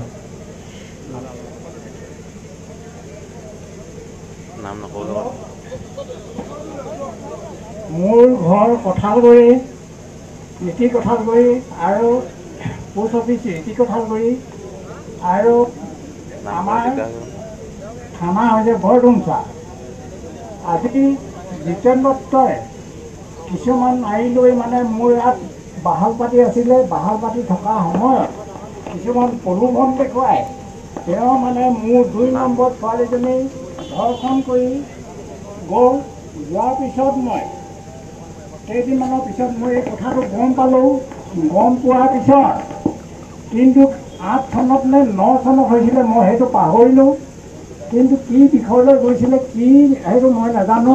কিন্তু এদিন জিতেন দত্ত আৰু মৃণাল হাজৰিকা মোৰ হোৱা বিচনা চাঙত শুই আহিছে। তেওঁ সেই বিষয়ে জানে অৱগত যদিও মই নাজানে যদিও নাজানো। কিন্তু জিতেন দত্তই ধৰ্ষণ কৰা হয় মোৰ ছোৱালীজনী, 2 নম্বৰ ছোৱালী। মই এইটোকে কৈছোঁ।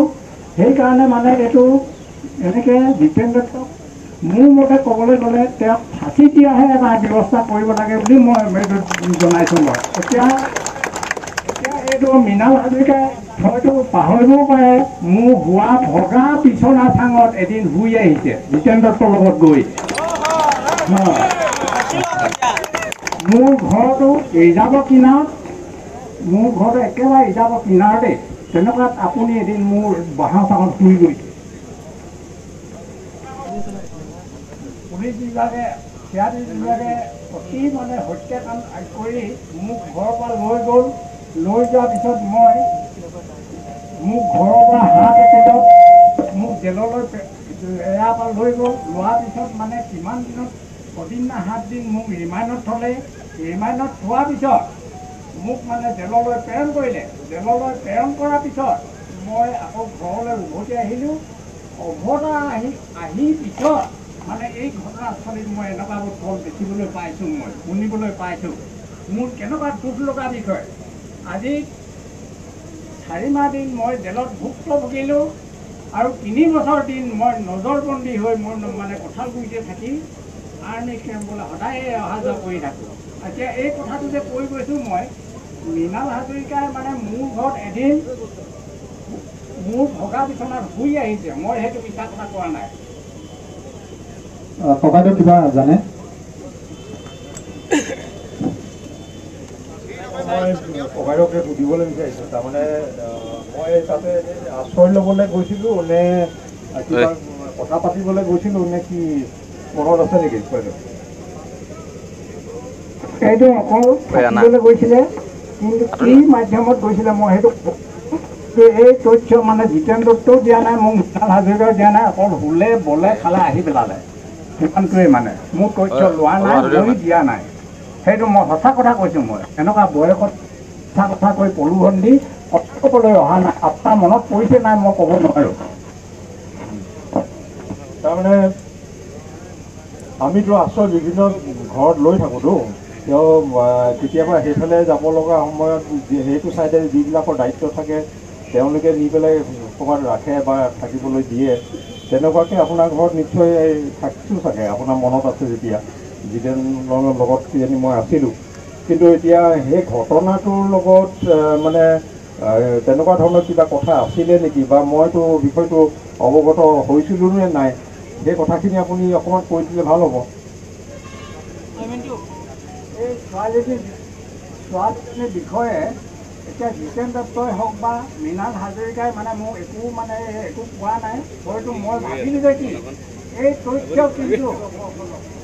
তথ্য কিন্তু জিতেন দত্তই মোৰ যোৱাৰ আগতে এই ঘটনাটো মই গম পালোঁ। কিন্তু জিতেন দত্তই এই বিষয়ে মোক একো তত্বাৱধান একো নুসুধিলে, একো নকৰিলে। মৃণাল হাজৰিকাও নুসুধিলে মোক। সেইটো কথা হয়, কিন্তু কি কথা লৈ গৈছিলে মই সেইটো নাজানো।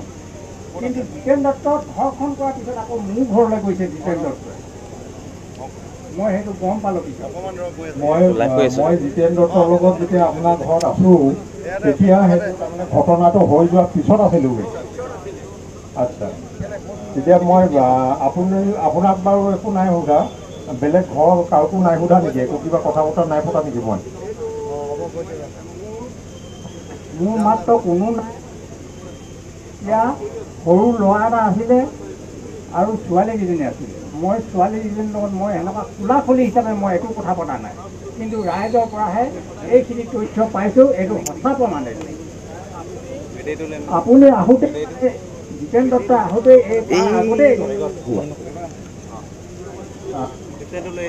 মুখ্য পৰ্যবেক্ষক মহোদয়, আমি এখনতে অনুমতি বিচাৰিছোঁ। আমি পূৰ্বতে কৈছোঁ যে আমাৰ জন্মৰ গাঁও যিহেতু সেইখনেই, গতিকে মুকলিকে প্ৰত্যাহ্বান আমি জনাইছিলোঁ সামাজিক প্ৰচাৰ মাধ্যমত। ঘটনাটো কুকুজা লাগিছে তেওঁ কওঁতে যে যিটো সময়ত 1994 চন তাত 7 এপ্ৰিল পতাৰ পিছত ৰাইজক জড়িত কৰাই জিতেন দত্ত ডাঙৰীয়া, আমি কোৱা শুনিলোঁ যে জিতেন দত্ত ডাঙৰীয়া নেতৃত্বত পেঙেৰি থানা ভঙাৰ এটা ডাঙৰ অপৰাধ হ'ল। উক্ত অপৰাধটোত তেওঁলোকৰ সহিতে 5জন মানুহক ৰাতিপুৱা গ্ৰেপ্তাৰ কৰা হ'ল। গ্ৰেপ্তাৰ কৰাৰ পৰৱৰ্তী পৰ্যায়ত মুঠ সেই 5জনৰ সহিতে 111জন মানুহ, সেই দিনটো আছিল 11 এপ্ৰিল 1994 চন। এওঁ ইতিমধ্যে জেলত আছিল বুলি এওঁ কৈছে আৰু নজৰবন্দী কৰি থোৱা হৈছিল। খুব দুখনীয় বিষয়, এওঁ পৰিবাৰ নাইকিয়া হৈছিল। ঘাট মাউৰা ছোৱালীকেইজনীৰ সৈতে জীৱন যাপন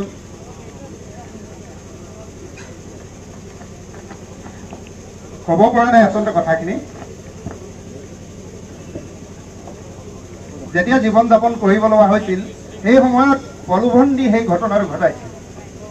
সেই অঞ্চলৰ সকলো মানুহে এই বিষয়ে জ্ঞাত, কিন্তু বন্দুকৰ ভয়ত ইমান দিনে নোকোৱা কৰি ৰাখিছিল, আজি ক'বলৈ বাধ্য হৈছে।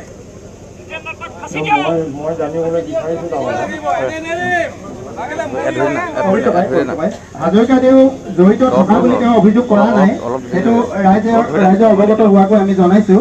আপুনি মাত্ৰ সেই ঘটনাটোৰ পিছত জিতেন দত্তৰ কিবা কুচক্ৰান্ত থাকিব পাৰে, তালৈ অহাৰ কাৰণটো এনেকুৱা হ'ব, সেই ছোৱালীগৰাকীয়ে, আমি নাম নকওঁ, ছোৱালীগৰাকীয়ে আলফালৈ উদ্ধৃতি দি এখন চিঠি লিখিছিল। তাৰ সাক্ষ্য প্ৰমাণ আজিৰ তাৰিখত নাই, জেৰক্সৰ ব্যৱস্থাও যিহেতু নাছিল। দিয়াৰ পিছত জীৱন মৰাণৰ স্বাক্ষৰিত এখন চিঠি আহিছিল, তেওঁ ক'ব, আৰু অৰবিন্দ ৰাজখোৱাৰ স্বাক্ষৰিত এখন চিঠি আহিছিল। কিবা বুজিবলৈ বা কিবা প্ৰলোভন দিবলৈ হয়তো জিতেন দত্ত আহিছিল বা ছোৱালীজনীক কিবা ধমক দিছিল, যাৰ কাৰণত ইমান দিন ঘটনাটো গোপনে ৰাখিবলৈ বাধ্য হৈছিল। আপোনাক জড়িত থকাৰ কথাত অভিযোগ কৰিব খোজা নাই, কিন্তু স্পষ্টীকৰণটোহে বিচাৰিছে। ধন্যবাদ। মই সেই কথাটোৱে জানিব বিচাৰিছোঁ। মই যিদিনাখন আশ্ৰয় লৈছোঁগৈ সেইদিনাখন এখেতৰ লগততো ছোৱালীকেইজনীও আছিলে চাগে। এতিয়া মই সেই কথাখিনি কিবা পাতিছিলোঁ নেকি? এই যে ঘটনা যিটো হৈ গ'ল, সেই ঘটনাটো সম্পৰ্ক এখেতৰ লগত যদি নাই পতা, বাকী ছোৱালীকেইজনীৰ লগত পাতিছিলোঁ নেকি? এই কথাটো কেনেবাকৈ গম পোৱা যাব নেকি?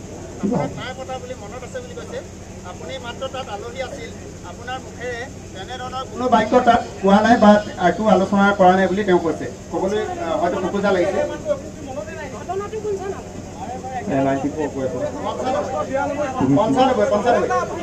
1995 থানা ভঙাৰ পিছত ক্ষমা কৰিব 1994 থানা ভাঙিছিল আৰু 1995 চনত তেওঁলোকৰ এই অসহনীয় অৱস্থাটোৰ সুৰুঙালৈ সেই ঘটনাটো ঘটাইছিল। 1995 তাৰ কাৰণে প্ৰয়োজন হ'লে সেই অঞ্চলৰ শ মহিলা সাক্ষ্য বহন কৰিব। সেই ঘটনাটো জানো, আৰু সেইটো সময়ত আমি জিলাৰ দায়িত্বত আছিলোঁ। পেঙেৰি থানা যেতিয়া হেৰি কৰা হৈছিলে, সেই ঘটনাটোৰ সময়ত আমি জিলা সমিতিৰ দায়িত্বত আছিলোঁ। কিন্তু মই এতিয়া জানিবলৈ বিচাৰিছোঁ, মই যে জিতেনৰ লগত এখেতৰ ঘৰত যিদিনা ৰাতি আছিলোঁগৈ, সেইদিনা এখেতৰ লগত যদি নাই পতা, ছোৱালীকেইজনীৰ লগতো মই একো সেই বিষয়ে নাই পতা নেকি? যদি নাই পতা, তেতিয়াহ'লে মই বিষয়টোৰ লগত মানে অৱগত নাছিলোঁ। মই সেইফালে গৈছিলোঁ, হয়তো সেইদিনাখন মোক তাত চেণ্টাৰ দিছিলে জিতেনে।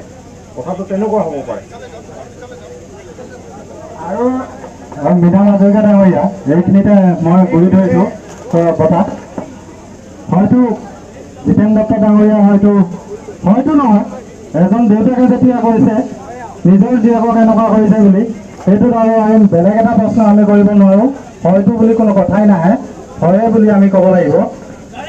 আপুনি হয়তো সেইটো সিমানখিনি নাজানিব পাৰে, কিন্তু এইখিনিতে আমি ৰাইজৰ সন্মুখত এইটো গম পাইছোঁ ইতিমধ্যে কথাত যে জিতেন দত্তই সেই তেনেকুৱা কুকৰ্ম কৰিছিলে।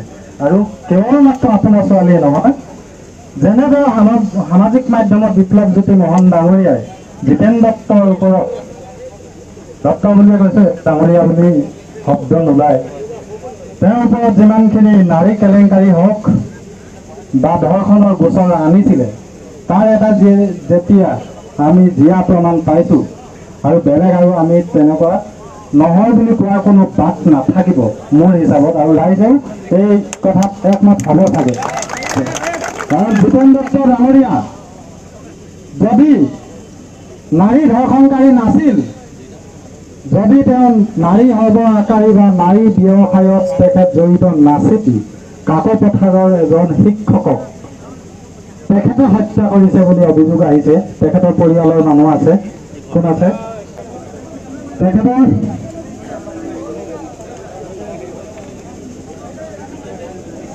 এজন শিক্ষকক মই শুনামতে, মই ইমান এটা এইসমূহ বিষয়ৰ ওপৰত মোৰ ইমান এটা জ্ঞান নাই যিখিনি পঢ়িছোঁ এইকেইদিন মোক মুখ্য পৰ্যবেক্ষক বুলি আহ্বান জনাৰ পিছতহে মই এই বিষয়ে অলপ অধ্যয়ন কৰিছোঁ। সেই সময়ত হয়তো স্কুলীয়া ল'ৰা ছোৱালীৰ সন্মুখতে সেইজন শিক্ষকক হত্যা কৰিব হৈছিলে আৰু তেখেতৰ ওপৰত বিপ্লৱজ্যোতি মোহন নামৰ ফেচবুক একাউণ্টৰ পৰা অভিযোগ আহিছিলে যে তেওঁ বিভিন্ন নাৰী কেলেংকাৰীত তেওঁ জড়িত আছিলে আৰু এই বিষয়ে সেই শিক্ষকজনে জানিছিলে হয়তো, সেইটো কাৰণে তেখেতক হত্যা কৰিলে বুলি পৰিয়ালবৰ্গই জনাব বিচাৰিছে।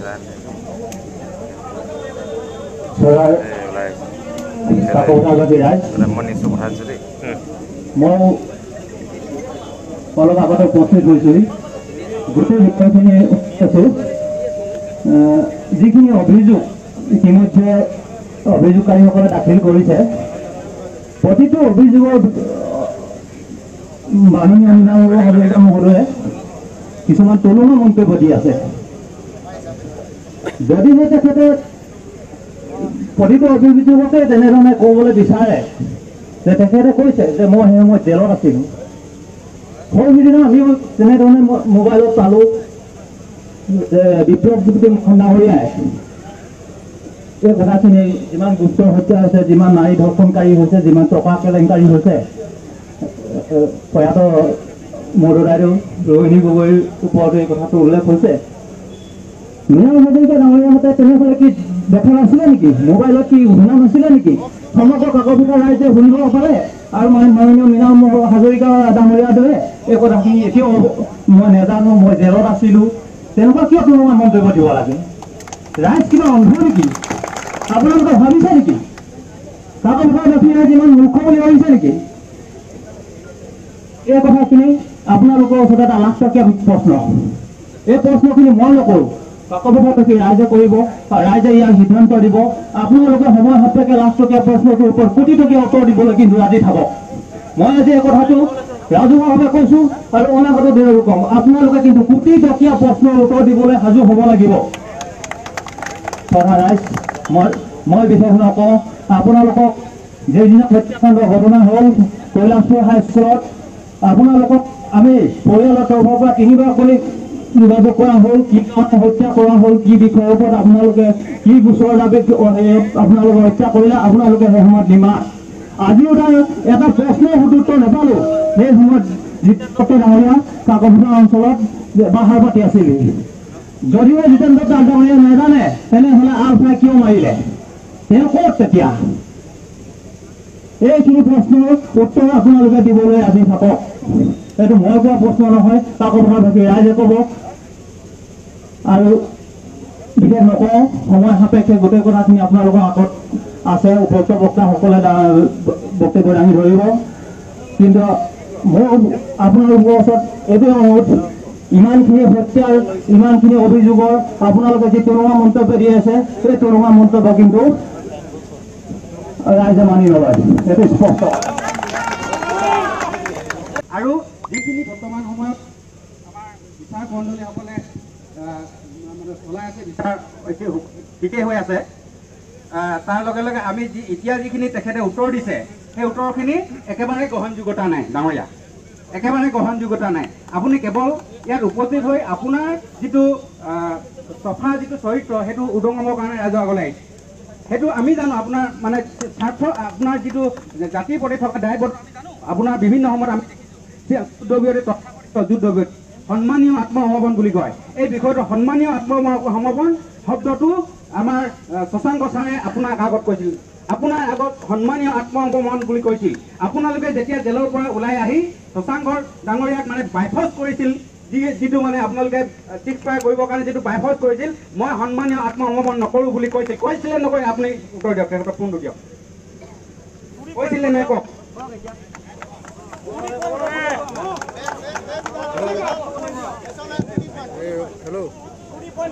শশাংকে মোৰ লগত কেতিয়া কথা পাতিছিলে জেলৰ পৰা ওলোৱাৰ পিছত কওকচোন। যদি নাই বুলি কওক, যদি নহয় বুলি কওক। আপুনি এইটো কথা কওক, শশাংক নেওগৰ লগত মই কেতিয়া কথা পাতিছিলোঁ? শশাংক নেওগ নহয়, শশাংক বৰুৱা। শশাংক বৰুৱাৰ লগত কেতিয়া কথা পাতিছিলোঁ? আপোনালোকে জেলৰ পৰা উলিয়ালে কেলে? জেলৰ পৰাটো উলিয়ালো, আপোনালোকৰ দায়িত্ব নাই নেকি? তেওঁ মৃত্যু হ'ল, তাৰপিছত আপোনালোকে কেতিয়া কথা পাতিছিলোঁ আপুনি সেই কথা? যদি নহয় বুলি কওক, আপুনি যে ক'লে যে তেওঁক বাইফৰ্চ কৰিছিলোঁ চিজফায়াৰ কৰিবৰ কাৰণে, সেইটো কেতিয়া কৰিছিলোঁ, ক'ত কৰিছিলোঁ? এতিয়া উলিয়াই আপোনালোকে জেলৰ পৰা উলিয়াই আনিলে, তাৰপিছত উলিয়াই অনা মানুহটো আপোনালোকৰ দায়িত্ব আছেনে নাই? উলিয়াই অনাৰ পিছত তেওঁক আমাৰ ওচৰলৈ নাহিলে।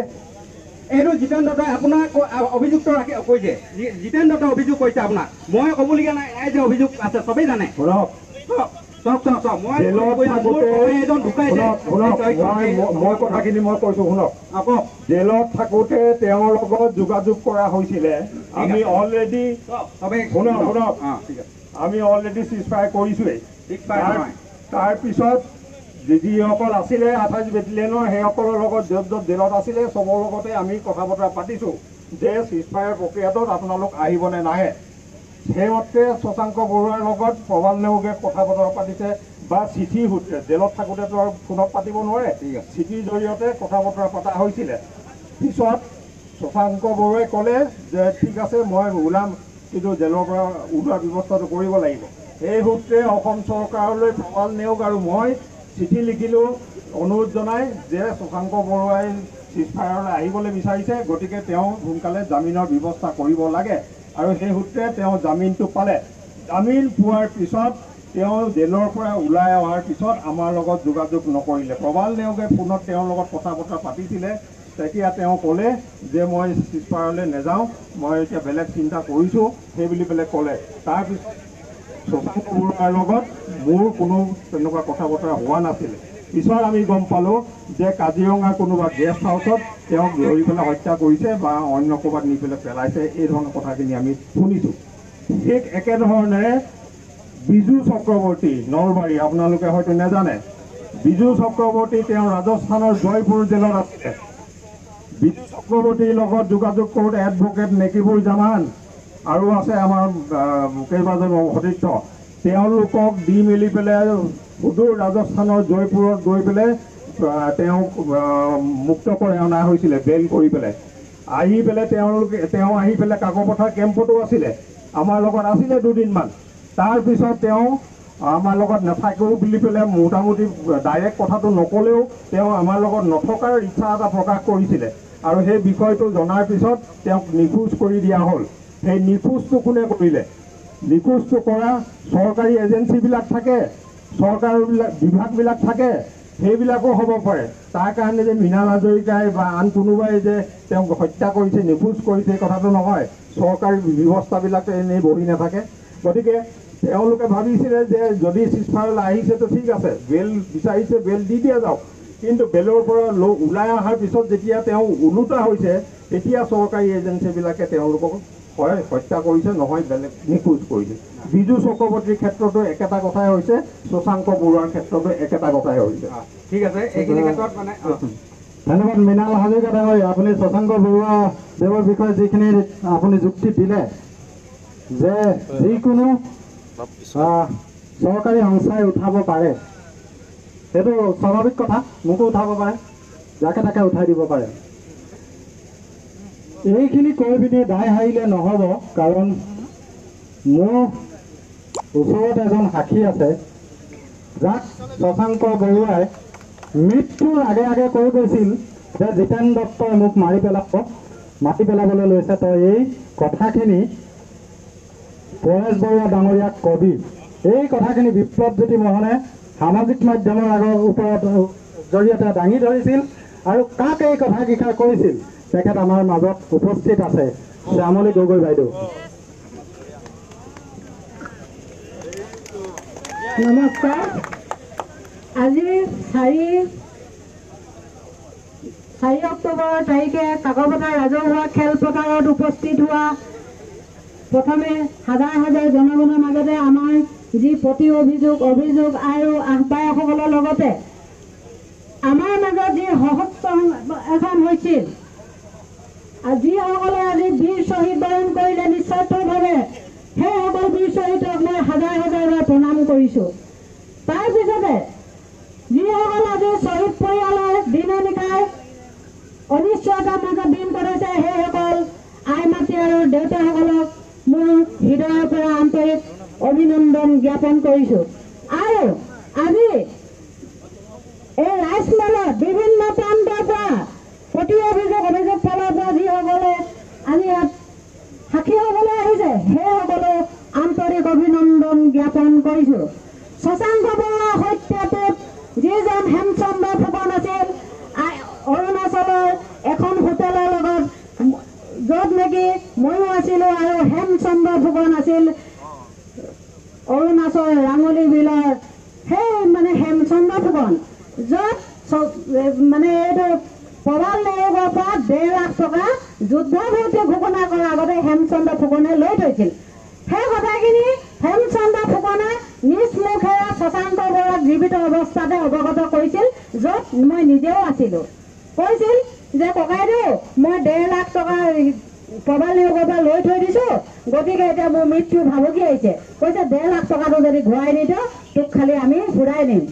সেই সময়তে যেতিয়া বাৰ্তালাপ হৈছিল তেখেতে নিৰাপত্তা খাতিৰত বাহিৰলৈ যাবলৈ হেমচন্দ্ৰ ফুকনকো মাতি পঠিয়াইছিল আৰু লগতে ময়ো গৈছিলোঁ। গোটেই কথাখিনি আমাৰ তিনিজনৰ মাজত এটা আলোচনা হৈছিল। আজি হয়তো মোৰ বুকুখনে কঁপিছে, আমি হাজাৰ হাজাৰ হেৰুৱালোঁ। আজি যিখিনি কথা আজি প্ৰকাশ কৰিব নোৱাৰোঁ অসমৰ জনসাধাৰণৰ যিখন সংগ্ৰাম আজি হৈছিল অসমৰ জনগণৰ স্বাৰ্থত বৃহত্তৰ ত্যাগ স্বাৰ্থত এইখিনি আহি আজি যুদ্ধ বিৰতিৰ নামত বিলাসী যুদ্ধ বিৰতি এখন ঘোষণা কৰিছে। আমি ক'বলৈ আজি প্ৰস্তুত। তেতিয়া কৈছে যে মানে এইটো যদি মই আজি দিব নোৱাৰোঁ। সেই সময়তে এই হেমচন্দ্ৰ ফুকনৰ কেইদিনমানৰ পিছত বাহিৰত যাবলৈ কাৰণে কিছু টকাৰ প্ৰয়োজন হৈছিল আৰু হেমচন্দ্ৰ ফুকনে যিদিনা মৃত্যু হৈছিল তাৰ আগদিনা 2টা বজাত দিয়াগে কথা আছিল ৰাজগড় বাগানত। সেই কথাখিনি আজি হয়তো হেমচন্দ্ৰ নাই অহা হ'লে আমি দুটা মুখে মুখে ক'ব পাৰিলোঁ হয়। আৰু হেমচন্দ্ৰ ফুকনে নাজানে যে মই এগৰাকী কোন, ভাবিছিলে যে এগৰাকী মানে গাঁৱৰে হয়। আমি দুইজনে গ'লোঁ, হয়তো আজি মোৰ হাত কপি গৈছে। সেই কথাখিনি যেতিয়া ক'লে তেতিয়া মানে কৈছে আজি শ্যামলী মোৰ এনেকৈ হেমচন্দ্ৰ ফুকনে টকাখিনি লৈ আনিছে, হয়তো মই অলপ কম দিনৰ ভিতৰতে বাহিৰলৈ গুচি যাম আৰু 20,000 টকা এটা বোলে শশাংক বৰুৱাক জামিনৰ কাৰণে প্ৰবাল নেওগৰ দিছিল। আজি হয়তো আমাৰ মৃণাল হাজৰিকা চাই নাজানিব পাৰে, কিন্তু এই ক্ষেত্ৰত প্ৰবাল নেওগৰ জিতেন দত্ত ভালকৈ অভিজ্ঞত। যেতিয়া এই আলোচনাপন্থীলৈ শশাংক বৰুৱাই নাহিল যে ক'লে মই কেইজনমান তথাকথিত মানে আলোচনাপন্থীৰ লগত হাত নিমিলাওঁ, আজি অসমৰ জনগণ য'ত আছে সেই শশাংক বৰুৱা তাত হাত মিলাব বুলি তেখেতলোকক কৈছিল বোলে। আমাৰ মানে হেমচন্দ্ৰ ফুকনো আছিল কথাখিনি আলোচনা কৰোঁতে। তেতিয়া প্ৰবাল নেওগৰ জিতেন দত্তই কৈছিল বোলে যে শশাংক বৰুৱা আউঠাত তই কেনেকৈ ঠিকি থাক চাম। আজি হয়তো হেমচন্দ্ৰ ফুকন ৰাঙলী বিলৰ ভয়ত নাহিল। তাৰপিছত যেতিয়া শশাংক বৰুৱা আৰু 2টা বজালৈকে কণ্টেক্ট আছিল, ইদিনা বৰুৱাই কান্দিছে যে শ্যামলী ককায়ক মাৰি পেলালে। মই লগে লগে হেমচন্দ্ৰ ফুকনলৈ কল কৰিলোঁ, হেমচন্দ্ৰ ফুকন তই কিয় শশাংক বৰুৱাই মানে অৱস্থিতি সম্পৰ্কে দেখাই দিলি। তেতিয়া কৈছে বৌ এইবোৰ বহুত কথা আছে বাইদেউ, আপুনি এদিন মোৰ ঘৰলৈ আহিব, ডিটেইলছ পাতিম। এয়া আছিল শশাংক বৰুৱা ৰহস্য সত্য। আৰু মাধুৰ্য হত্যা ক্ষেত্ৰত মাধুৰ্য যুদ্ধ বিৰতি শেষলৈকে মানে TB ৰোগত ভুগি আছিল। তেতিয়া মোৰ লগত আছিল, বহুত কথা জনাইছিল। আৰু যিজনে আজি সামৰিক কেম্পত আছিল তাত য'ত মানে জিতেন দত্ত ডাঙৰীয়াক দেখি হয়তো স্বীকাৰ নকৰে মৃত্যুৰ ভয়ত, কিন্তু কান্দি কান্দি কৈছিল আজি মাধুৰ্য কেনেকৈ হত্যা হ'ল বাই, মই কিন্তু সহিব নোৱাৰিলোঁ। আৰু সেইজন একেলগতে আছিল, আত্মসমৰ্পণ কৰিছিল, কিন্তু তেখেতে কোনো বেয়া কাম কৰিছিল আৰু সেইদিনা সামৰিক কেম্পৰ পৰা পলাই গৈছিল। ইয়াত আৰু বহুতে দেখিছে, কিন্তু এই 2টা বিষয়ত মোক য'ত আছিলে মানে তেখেতলোকে নিজে কৰিছে।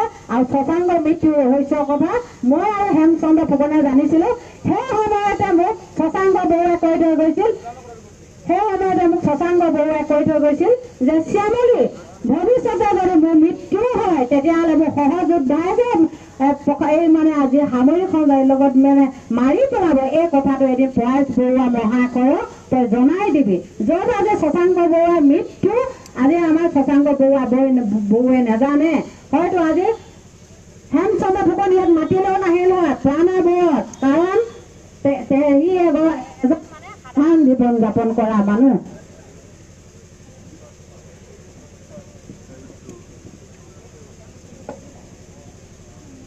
ধন্যবাদ আমালোকৰ বাইদেউ মৃণাল হাজৰিকা ডাঙৰীয়া। যিমানখিনি সাক্ষীবাদী উপস্থাপন হ'ল আৰু অভিযোগসমূহটো ইমান হাজাৰ হাজাৰ অভিযোগ আছে, ইমান পৰিয়াল নিৰ্যাতিত হৈ আছে, ইমান শ্বহীদৰ এখন লিষ্ট তেখেতৰ সেই ল'ৰাজনৰ হাতত এখন বহি আছে। শ্বহীদ নিৰীহ যুৱকৰো হত্যা হৈছে। সেইখিনি হয়তো আমি ইয়াত বিচাৰ কৰিব পৰা ক্ষমতা আমাৰ কেতিয়াও নাই, কিন্তু ৰাইজে হয়তো সুন্দৰকৈ বুজি পাইছে যে জিতেন দত্ত ডাঙৰীয়া এই সকলো অভিযোগৰ লগত জড়িত হয় নে নহয়। এতিয়া তেখেত সংগ্ৰামৰ দিনত যি কৰিছিলে সেই সকলো কথা ৰাইজে গম পাইছে, কিন্তু এতিয়া সংগ্ৰামৰ পিছত সাধাৰণ জনতাৰ মাজলৈ আহি এজন আলোচনাবন্তি গোটৰ নেতা হিচাপে তেখেতে যিখিনি কেলেংকাৰী, যিখিনি চিণ্ডিকেট সেইখিনিত জড়িত হৈ আছে ৰাইজে জানেনে? জিতেন দত্ত ডাঙৰীয়াৰ কাৰণে মই এই অডিঅ' ক্লিপটো মই বজাই দিছোঁ।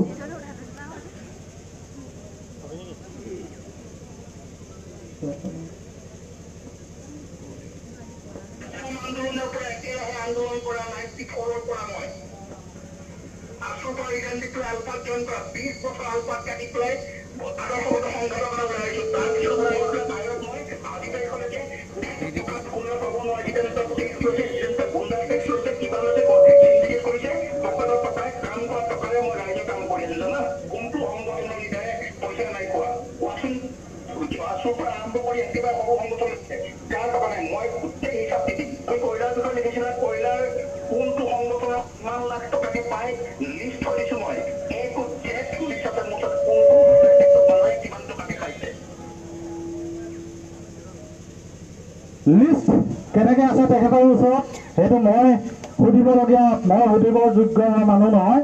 ইয়াৰ সুধিবলৈ হয়তো চৰকাৰে সুধিব, আইনে সুধিব, কিন্তু লিষ্ট আছে বুলি তেখেতে কৈছে। তাৰ অডিঅ' ৰেকৰ্ডিং মোৰ ওচৰত আছে। মোৰ কাৰণে তেখেত এজন দুৰ্নীতিকাৰী, এজন চিণ্ডিকেট কৰা মানুহ হয়। বাকী আপোনালোকে যিমানখিনি আমাৰ ৰাইজ মেলত তেখেতৰ বিৰুদ্ধে অভিযোগ উত্থাপন হ'ল তাৰ ওপৰত কি ব্যৱস্থা কৰিব ৰাইজে তাৰ সিদ্ধান্ত গ্ৰহণ কৰক। আৰু এই পবিত্ৰ চেতিয়া ককাইদেউ কিছুমান কথা ক'ব বিচাৰিছে। আজি 2 মিনিটৰ কাৰণে আপোনাক কথা এটা সুধিম। মই প্ৰথমতে, কাৰণ আপোনালোকৰ সদায় কথা শুনিলোঁ, কিন্তু আজি আপোনালোকে আমাৰ কথা শুনিব লাগিব, কাৰণ যিহেতু ৰাইজ মেল চাই 21/4/2006 28 বেটেলিয়নৰ 28 বেটেলিয়নৰ সেই সময়ত কাৰ্যকালত 28 বেটেলিয়নৰ কামাণ্ডাৰ কোন আছিল ছাৰ, মই জানিবলৈ বিচাৰোঁ। 2006 চনত মই জানিবলৈ এইটো কাৰণে বিচাৰোঁ, তাত এটা কাহিনী আছে। 2 নম্বৰতে মই কৈ দিছোঁ। কোন মাহ মাহটো কোৱা? 21/4/2006 চাৰি হ'লেতো মই লাগে ছাৰ কাকৰ কথা পাহৰিব পাৰোঁ। কেলে মনত ৰাখিব পাৰিব লাগিব বুলি কিবা কথা আছে নেকি? পাহৰিব পাৰোঁ। মই জানিবলৈ এইটো কাৰণে বিচাৰিছোঁ, কাকৰ পথাৰৰ ঘটনাৰ প্ৰায় এমাহমানৰ পিছত মই এৰেষ্ট হৈছোঁ। গতিকে তেতিয়ালৈকে মই দায়িত্বত আছোঁ। এতিয়া 4 মাহটো যদি মই তেতিয়াহ'লে দায়িত্বত কিজানি আছিলোঁ, মোৰ মনত নাই একচুৱেলি। হয় ছাৰ, মই ইয়াতে জানিব বিচাৰিছোঁ, ললিত মৰাণে আচ্ছা অপূৰ্ব তাও বুলি যিজন আমাৰ বাৰেকৈ ল'ৰা, তাক কুঠাৰ আঘাত কৰি কিনে মৰাৰ কাৰণে যে ললিতক হত্যা কৰা হৈছিল মই মানি লৈছোঁ। ললিত জগৰীয়া আছিলে, আলফাই হত্যা কৰিলে যে আলফা সংবিধানৰ ভিতৰত পৰিলে, কিন্তু গৰ্ভৱতী মমী মৰাণ তাৰ পত্নী আছিল। তাৰ পত্নী পেটত 4 মাহ কিমান দিনৰ এটা সন্তান আছিল। মমী মৰাণক কিয় হত্যা কৰিব বিচৰা হ'ল? মই দ্বিতীয়তে ক'ম, মই বিজয় চান্দিছিলে এইটো মই আহ্বান কৰিছোঁ দেই, সকলোকে কৈছোঁ। মই আগতে মুখত কাপোৰ বান্ধি 2011 চনতে মই প্ৰতিবাদ কৰিছিলোঁ যে বিতুপন মান হেবেদা গাঁৱৰ, যাক আমি বিতুপন আমি মাধুৰ্য বুলি জানিছিলোঁ, তৃতীয় মাধুৰ্য গোহাঁই ছাৰ এজন আছিলে, মই নেপালোঁ। মাধুৰ্য আমাৰ সমবেষ্ট আছিলে, তৃতীয় মাধুৰ্যকো যিটো বৰগৰা কদীগুৰি অঞ্চলৰ কাষত, যি ডিবু নদীৰ কাষত তাক হত্যা কৰা হৈছিলে 2011 চনত। কি ধৰণে বিজয় চান্দিছে, মহিম গগৈ আৰু খোলাখুলি কৈছোঁ দেই, মই কাৰোলৈ ভয় কৰি কোৱা নহয়। 2জন চালফা, আজি তেওঁক চালফা বুলি কৈছোঁ মই। এজন হৈ গ'ল মহিম গগৈ, দ্বিতীয়তে হ'ল 2 নম্বৰ ভৰতীয়া ভূমিত 2 নং দিয়া ঘৰ। মহিম গগৈ ঘৰ হৈ গ'ল আমাৰ মাইথঙত। সিহঁতক 2জনে হত্যা কৰিবলৈ নদীৰ কিনাৰত, নদীত উটুৱাই দিবৰ কাৰণে ক'ত অধিকাৰ পালে? আমিতো আলফা কৰিলোঁ, মইতো ভৰিয়ে খুলি খালোঁ, পিঠি খালোঁ, আজিও এটা সোমাই আছে, আমিতো আলফা কৰিলোঁ। আমাকোতো আমি বোলে কিয় নকৰিছিলোঁ, নিজৰ সতীত্বৰ মাজতে যে এনেকুৱা কৰিছিলে। মই সিদিনা আপোনাক বাৰে বাৰে কৈছিলোঁ, ছাৰে হয়তো মোক প্ৰশ্ন কৰি আছিলে যে আপুনি অকলে নাহিব ৰাজমিন্দিৰখনত। এতিয়া আপুনি আহিছে, এখন ভেকু ভাওনা হ'ব। চিধা কথা কৈ দিছোঁ মই, কিহৰ কাৰণে ভেকু ভাওনা হ'ব? ইয়াত প্ৰবাল নেওগ থাকিব লাগিছিল, ইয়াত বিজয় চানি থাকিব লাগিছিল, ইয়াত জিতেন দত্ত থাকিব লাগে, কিন্তু আপুনি উপস্থিত আছে, মই বেয়া পোৱা নাই। এইটো কাৰণে উপস্থিত থাকিব লাগিলে। সিহঁতে যদি ৰাইজৰ আগত ক্ষমা ভুল স্বীকাৰ কৰিবই নোৱাৰে হয় এইখিনি কথা, তেতিয়াহ'লে কিয় ইমান দিন ঘণ্টা দিন আলফা কৰিলে? 20 বছৰ যদি আলফা কৰি জিতেন দত্ত, আমিও নকৰিলোঁ। টেষ্ট অকল জিতেন দত্ত দিয়া নাই, আমিও দিছোঁ। জিতেন দত্ত অকল ঘৰত ত্যাগ কৰা নাছিলে। আচ্ছা, মই ইয়াতে এটা কথা ক'ম। সিদিনাখনলৈকে যুদ্ধ বিধি অহাৰ লগে লগে আমাক কি কৰি আছিলে যে আমি কোনোদিন আৰ্মিৰ লগত আমাৰ কোনো কেম্পলৈ আমি যোৱা নাছিলোঁ। কিন্তু এতিয়া যিহেতু গম পালোঁ, জিতেন দত্তই নিজে ক'লে যে 2006 চনৰ পৰা এই প্ৰক্ৰিয়াটো চলিলে। তাৰমানে 2006 চনৰ পৰা 2008 চনৰ 24 জুনলৈকে মানে 2 বছৰ কাৰ্যকাল। 2 বছৰ কাৰ্যকালত আৰ্মিৰ লগত হেৰি হ'ল, মিলি আছিলে, ইমানবোৰ ল'ৰা হত্যা হ'ল। এইবোৰৰ কথা আপুনি ভালকৈ জানিছিলে। আপুনি বা সেইবোৰ জেললৈ গ'ল, কাৰাগাৰলৈ গুচি গ'ল, মই গম পালোঁ। কিন্তু এতিয়া কথাখিনি মই 2 মিনিট দিওঁ দাদা, কেলৈ ক'ব লাগিব। আমি জনা কথাবোৰ কৈ যাম, এইখিনিয়ে নহয় আৰু বহু কথা আছে ক'বলগীয়া। ইয়াত আজি 1 মিনিট বা 2 মিনিটে শেষ নহয়। যিসকলে বন্ধু হেৰুৱাল সেইসকলে জানে। আজি আপুনি মনে উপলব্ধি কৰে আপোনাৰ তলত কিমান ল'ৰা আছিলে, ইমানবোৰ মৰিলে। আপুনি আজিও কেতিয়াবা হয়তো সপোনত লগ পায় আমাৰ নিচিনাকে, আজিও আপুনি কেতিয়াবা লগ পায় সেইবোৰ ল'ৰা, যিবোৰ আপোনাৰ পুত্ৰ সমতুল্য। হয়নে ছাৰ? মই মিছা কৈছোঁ, আপোনাৰ পুত্ৰ তুল্য আছিলে নে সেই ল'ৰাবোৰ? পানী তোলা 2জন আছিলে, পানী তোলা মই আৰু ক'ম বাৰু, দেৱজিৎ চেতিয়া আৰু ঠিক এতিয়া মই কেইটামান কথা কৈছোঁ। যদি এনেদৰে যদি আলফা সংগ্ৰাম হ'লে অসমীয়াক মাৰিলে, আৰবিও মাৰে, বিহাৰীও মাৰে, আৰে গোটেই দুনিয়াখনে যদি অসমীয়াকে মাৰে, জাতিটো কেনেকৈ জীয়াই থাকিব? জাতি মাটিৰ কথা কৈ লাভ নাই এনেকৈ। তেতিয়াহ'লে কাইলৈ বা কোনেও অসমীয়া কথা নকবি। মই এইটো কাৰণে ক'ম, এইটো কাৰণে মই ক'বলৈ বিচাৰিছোঁ, যদি অসমীয়া আলফাও অসমীয়াক মাৰক, ঠিক পালেও অসমীয়াক মাৰে। ঠিক যদি আজি আপোনালোকৰ লগত থকা সেই মই কৈছোঁ তথাকথিত বিপ্লৱী দেই, খোলা খুলি কৈছোঁ, সঠিক বিপ্লৱী বুলি মই নকওঁ। ময়ো নোৱাৰিলোঁ ইমানখিনি আহৰণ কৰিবলৈ, মইতো নোৱাৰিলোঁ, মইতো তেনেই নগণ্য আপোনালোকৰ তলত। আপোনাৰ 20 ভাগৰ মই 3 ভাগ মানহে আলফা কৰিলোঁ। আপোনালোকৰ বহুত এটা দীঘলীয়া যাত্ৰা অতিক্ৰম কৰি আহিলে, কিন্তু আপোনালোকৰ এই নেতৃত্বসকলে আজি যে এই কৰৌপতি হ'ল, আলফাৰ পৰা আহোঁতে আলফাক কিমান ক্ষতি কৰিলে জানিব লাগিব। অসমৰ জনগণক জনাওক, মোক জনাব নালাগে, কাকো পথাৰবাসীক জনাব নালাগে, গোটেই অসমত জনাওক কিমান কোটি কোটি টকা সম্পত্তি লৈ আনিলে। ঠিক আছে, দলটো যদি হয় স্বাধীনতা যুদ্ধ ক'ব গ'লে পৃথিৱীৰ ইতিহাসত পঢ়িলে কেৱল তেজৰ বিনিময়তহে প্ৰত্যেকে স্বাধীনতা পাইছে। ইমানবোৰ ল'ৰা মৰিলে, মৰাৰ পিছত আজি কি হ'ল?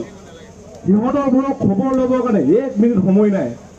আজি মই জোনমহীয়া নিচিনা মানুহৰ যে মই ঘৰৰ কথা উদঙাব পাৰোঁ, মই মন নাযায় কেতিয়া ক'ব লাগিব।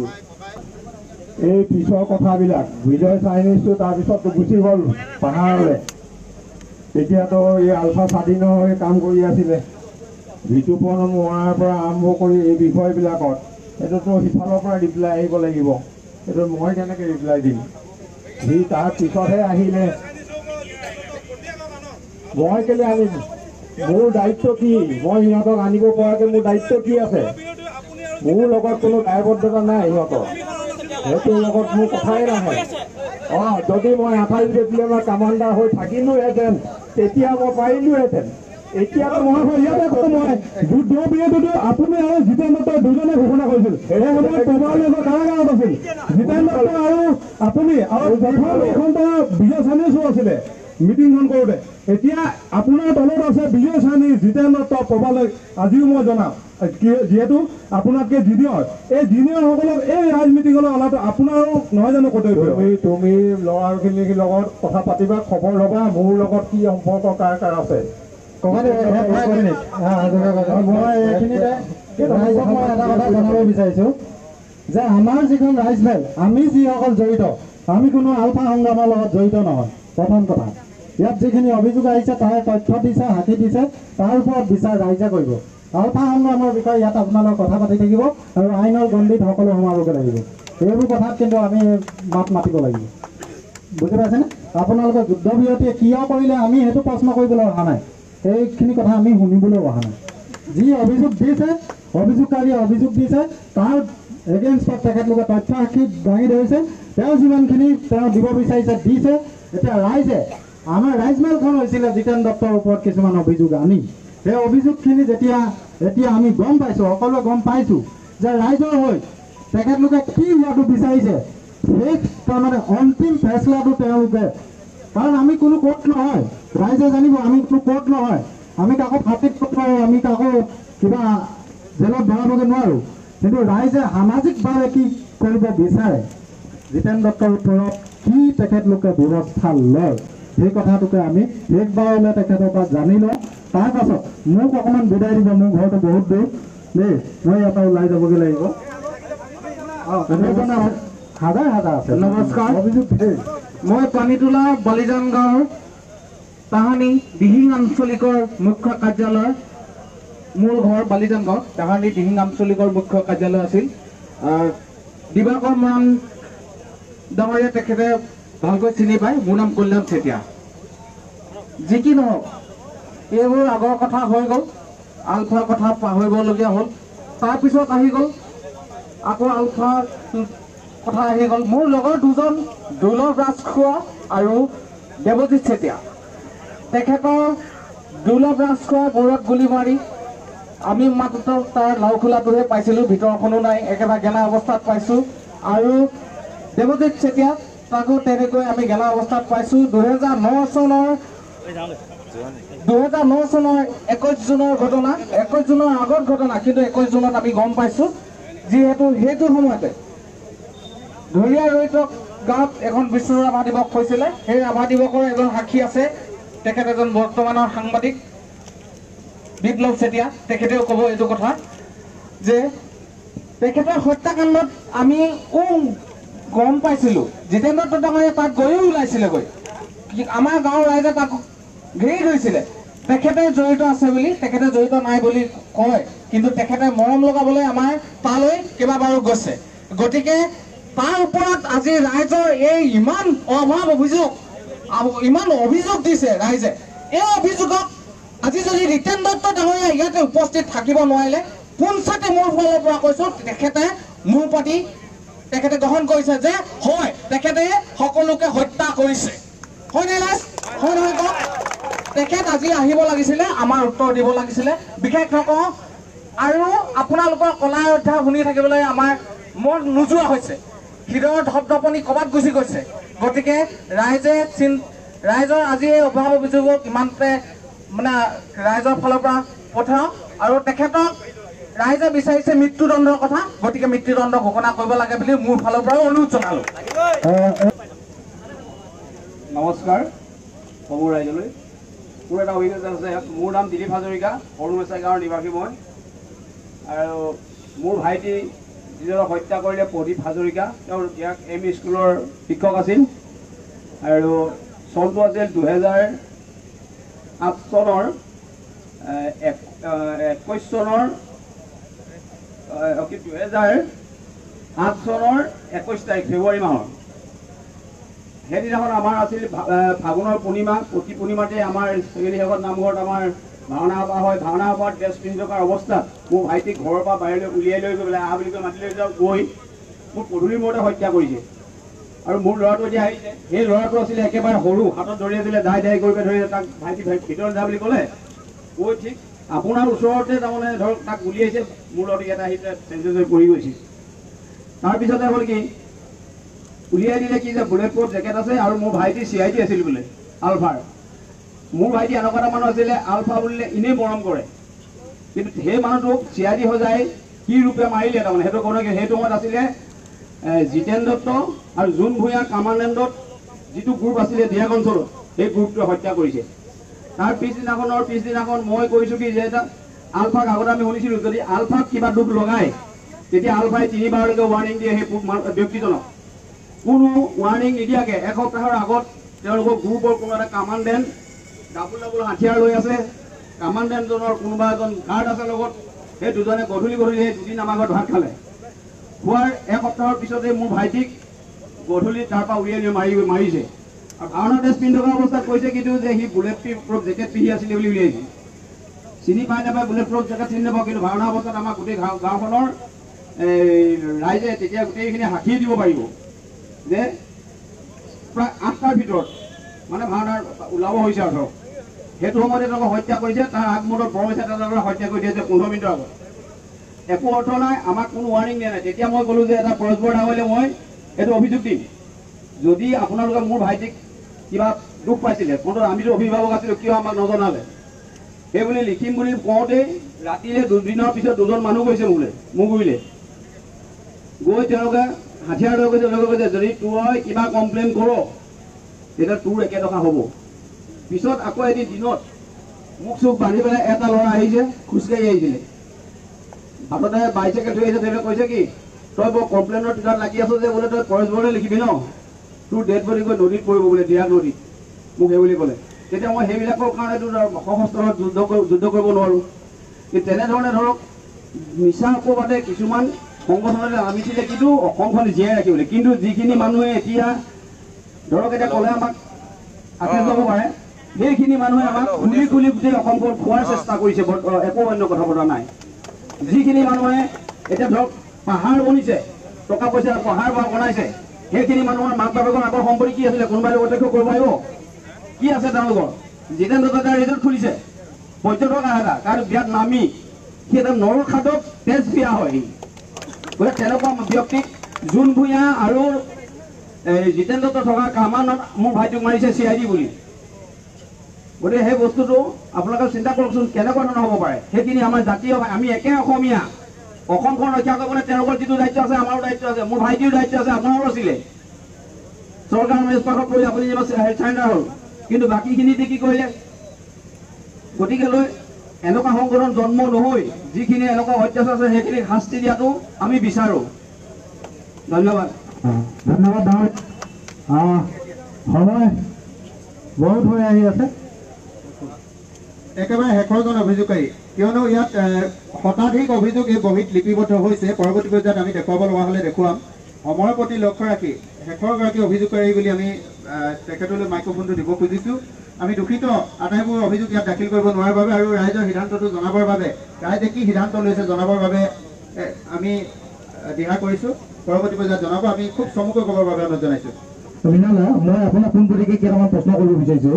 ইমানবিলাক হত্যা হৈ গ'ল, আপুনি জিতেন্দ্ৰৰ লগত একেলগতে খাই বৈ একেখন ভঙা পালেঙতে বোলে আপুনি শুই কিনে থাকিলে, ইমানবিলাক হত্যাকাণ্ড হৈ গ'ল, তথাপিও যে আপুনি জানিব চেষ্টা নকৰিলে কি কাৰণে এইবিলাক হত্যাকাণ্ড হ'ল? আপুনি প্ৰতিটো প্ৰশ্ন আপুনি কৈ গৈছে যে মই নেজানো বা এনেকুৱা হৈছিলে বুলি আমি অৱগত নহয়। আপোনালোকে একেখন টেবুলত বহি কিনে চিজফায়াৰ কৰিলে, এখন জাতীয় সংগ্ৰামক আপোনালোকে কাটকাৰে ভাঙি দিলে। আপুনি আজি ইমানবিলাক আমাৰ মৰণ লোৱা উজনি অসমৰ মৰণ লোৱা আপোনালোকে মাৰিলে। আপোনালোকে কাহিনী জানিব চেষ্টা নকৰিলে যে জিতেন এনেকুৱা কেলে হ'ল? আপুনি আজি মানে দায় হোৱা মন্তব্য দিছে ৰাইজৰ মাজত যে মই এইটো নেজানো। আপুনি যি ঘৰত আছে এগৰাকী পিতৃ আজি কৈছে, কিমান দুখেৰে কৈছে তেখেতে মোৰ ছোৱালী দ্বিতীয় কন্যা জিতেন দত্তই দৰ্শন কৰিলে। আপুনি তেখেতৰ সেই ঘৰটোতে গৈ কিনে আকৌ জিতেন দত্তৰ লগত বহা পালনত ধুই কিনে আপুনি একেবাৰে নজনা ঘৰত ধুইছে। আপুনিতো কোনো ধোৱা ধুলুকি পাত নহয়। আপুনিতো জানিব লাগিব, ইমানবিলাক অসমৰ ৰাইজে জানি তাইৰ লগত আপুনিও আছে। আপুনি কেনেকৈ জানিব লাগে? আপুনি সংগ্ৰামখনত একদম পৰীক্ষণত জড়িত আছে। আপুনিতো জানিব লাগে। আপুনি প্ৰতিটো কথা কৈছে যে মই নেজানো। আৰু আজি এইখন ৰাইজ পেলত জিতেন দত্ত নাহিলে, আৰু তেখেতৰ লগতে যিকেইজন অভিযোগকাৰী আছিলে আপোনালোকৰ চিজফায়াৰৰ লগত জড়িত যিবিলাক বাগা নেতা তেখেতলোকে নাহিলে। দ্বিতীয়খন ৰাইজ পেলত আপুনি তেখেতলোকক আনিব পাৰিব নাই? যদি আনিব পাৰিব তেখেতলোকক বুজাই মেলি, কাৰণ আমি জানো আপুনি এজন চিনিয়ৰ মানুহ, তেখেতলোকক আপোনাৰ সংগ্ৰাম আপুনি আগতে গৈছিলে, তেখেতলোকে পাছত গৈছে। আপুনি যদি আনিব পাৰে বুজাই মেলি তেখেতৰ দ্বিতীয়খন ৰাইজ বেলত, তেতিয়া আপুনি পাৰিম বুলি কওক। আৰু মই যি দেখিলোঁ ৰাইজ একেবাৰে প্ৰতিটো মন্তব্য দায় হোৱা মন্তব্য দি আছে। দ্বিতীয়বাৰ যেতিয়া ৰাইজ মেলত যদি একেবাৰে কয় যে তেখেতলোকক বুজাই মেলি আনিব নোৱাৰে, তেতিয়া ৰাইজৰ ব্যৱস্থা লওক, কি শাস্তি দিব লাগে। আৰু জিতেন দত্তৰ লগত জড়িত থকা, চিজফায়াৰৰ লগত জড়িত থকা যিবিলাক বাগা নেতা তেখেতলোকৰ ওপৰতো ব্যৱস্থা লওক ৰাইজে, কাৰণ ইহঁতক কোনো ধোৱা তুলসী পাত নহয়, ইহঁতক শাস্তি পাব লাগে। ধন্যবাদ। বেছি পৰ সময় দিব নোৱাৰাৰ বাবে দুখিত। শেষ বুলি যদিও কৈছিলোঁ, আটাইতকৈ গুৰুতৰ এটা অভিযোগ আছে। আমি পুনৰবাৰ কৈছোঁ, এই জাতীয় সংগ্ৰামখনৰ আভ্যন্তৰীণ দিশবোৰৰ সৈতে হিমাংশু গগৈ বা মই নিজে ধৰ্মেন গোহাঁই কোনো প্ৰকাৰে জড়িত নহয়। কিন্তু ৰাইজৰ স্বাৰ্থত ৰাইজ মেলখন সুচাৰুৰূপে পৰিচালনা হোৱাৰ স্বাৰ্থত বহুতেই আগবাঢ়ি আহিবলৈ ভয় খাইছিল, আহ্বায়ক হিচাপে দায়িত্ব ল'বলৈ ভয় খাইছিল। আমি সেই দায়িত্বখিনি মূৰ পাতি লৈছিলোঁ। যিয়ে কি নহওক, নিৰ্দিষ্ট টংকেশ্বৰ মৰাণৰ ভাতৃ আছে, আমি আগলৈ আহিবলৈ অনুৰোধ জনাইছোঁ। খুব চমুকৈ অতি ৰহস্যজনকভাৱে এটা বৃহৎ কেলেংকাৰীৰ লগত জড়িত কৰাই নিৰ্দিষ্ট হৈ আছে। আমি মাইক্ৰফোনটো তুলি দিব খুজিছোঁ, আগলৈ যাবলৈ অনুৰোধ জনাইছোঁ। খুব চমুকৈ পোনপটীয়াকৈ আগলৈ আগলৈ আৰু আগলৈ। প্ৰথমবাৰ মই আজি ইয়াত উপস্থিত থকা ৰাইজক মোৰ ফালৰ পৰা ধন্যবাদ জনাইছোঁ। মই সংবাদ মাধ্যমৰ যোগেদি আপোনালোকক আজি কাকপথাৰ ৰাজহুৱা খেলপথাৰত উপস্থিত থাকিবলৈ মই নিজে অনুৰোধ জনাইছিলোঁ। এই ৰাইচমেলখনত মই এটাই প্ৰশ্ন কৰিম হাজৰিকা ছাৰক, যিহেতু হাজৰিকা ডাঙৰীয়াই মোক সম্পূৰ্ণভাৱে দিব নোৱাৰিলোঁ। আজি আলোচনামন্ত্ৰী গোটৰ ফালৰ পৰা চবকে আমি নিমন্ত্ৰণ জনাইছিলোঁ। গতিকে আজি আপুনি তাত প্ৰতিনিধি কৰিছে, মোৰ উত্তৰটো স্পষ্টভাৱে দিব বুলি মই আশা কৰিছোঁ।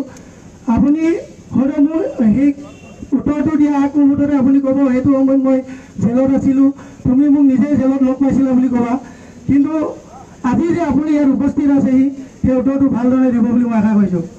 জিতেন দত্তই সংবাদ মাধ্যমত আৰু ফেচবুক মাধ্যমত লিখিতভাৱে প্ৰমাণ কৰি আছে টংকেশ সমানে গুৱাহাটীত গৈ নিৰুদেশ হ'ল আলফাৰ বিশেষ কামত। সেই বিশেষ কামটো কি আছিলে আলফাৰ?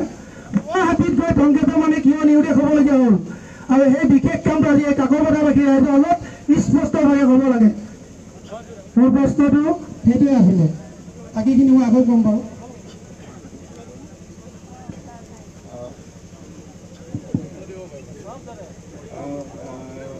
আগৰখিনিও অলপ ক'ব লগা আছে, একেবাৰে গোটেইখিনি টানি ল'ম।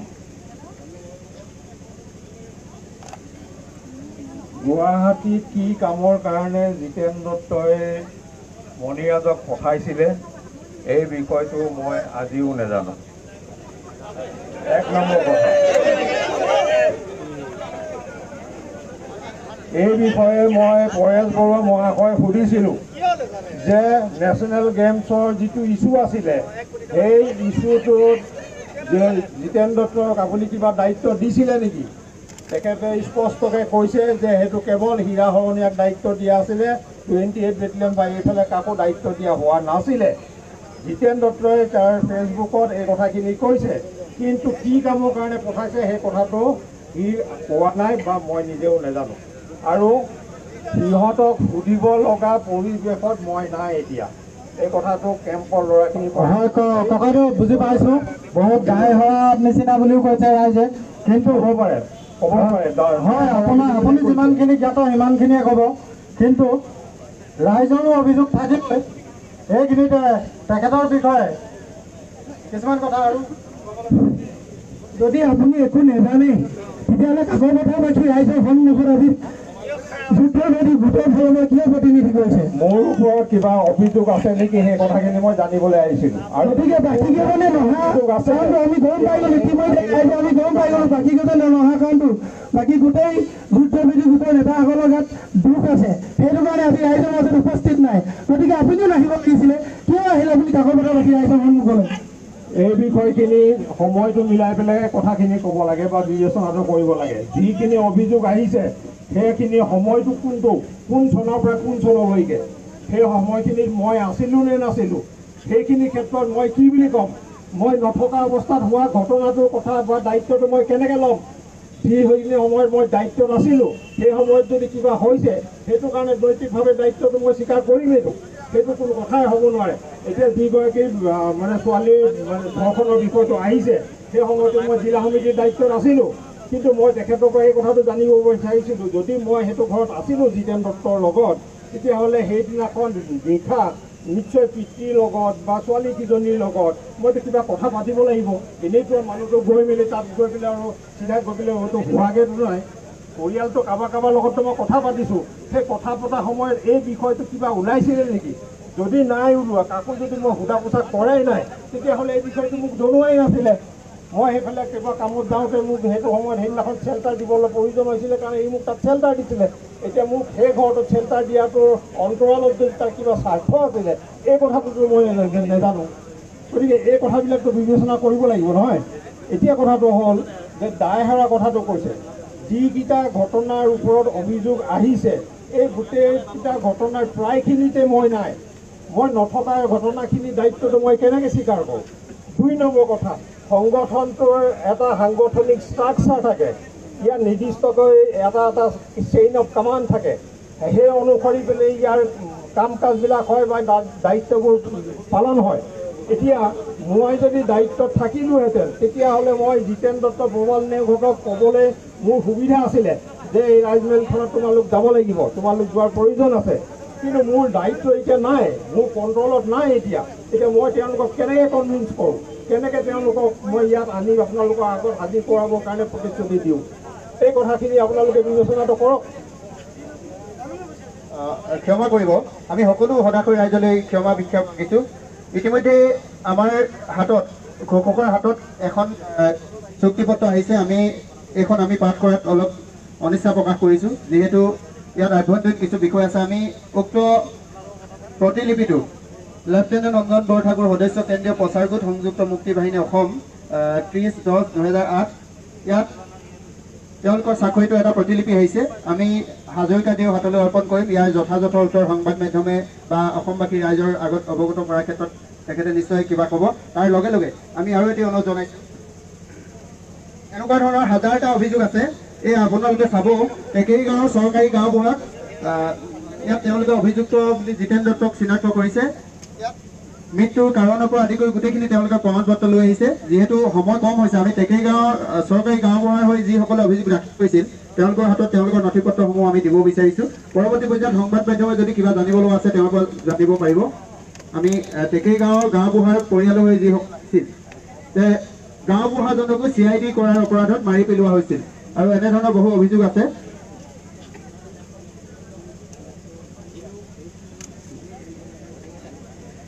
গতিকে আমি দুটা পৰ্ব মাত্ৰ, এটা পৰ্ব হ'ল বীৰ অমৰ মৃতকৰ আত্মাৰ সদগতি কামনাৰ্থে আজি ৰাইজ মেলৰ তৰফৰ পৰা 1 মিনিট মৌন প্ৰাৰ্থনা ল'ব।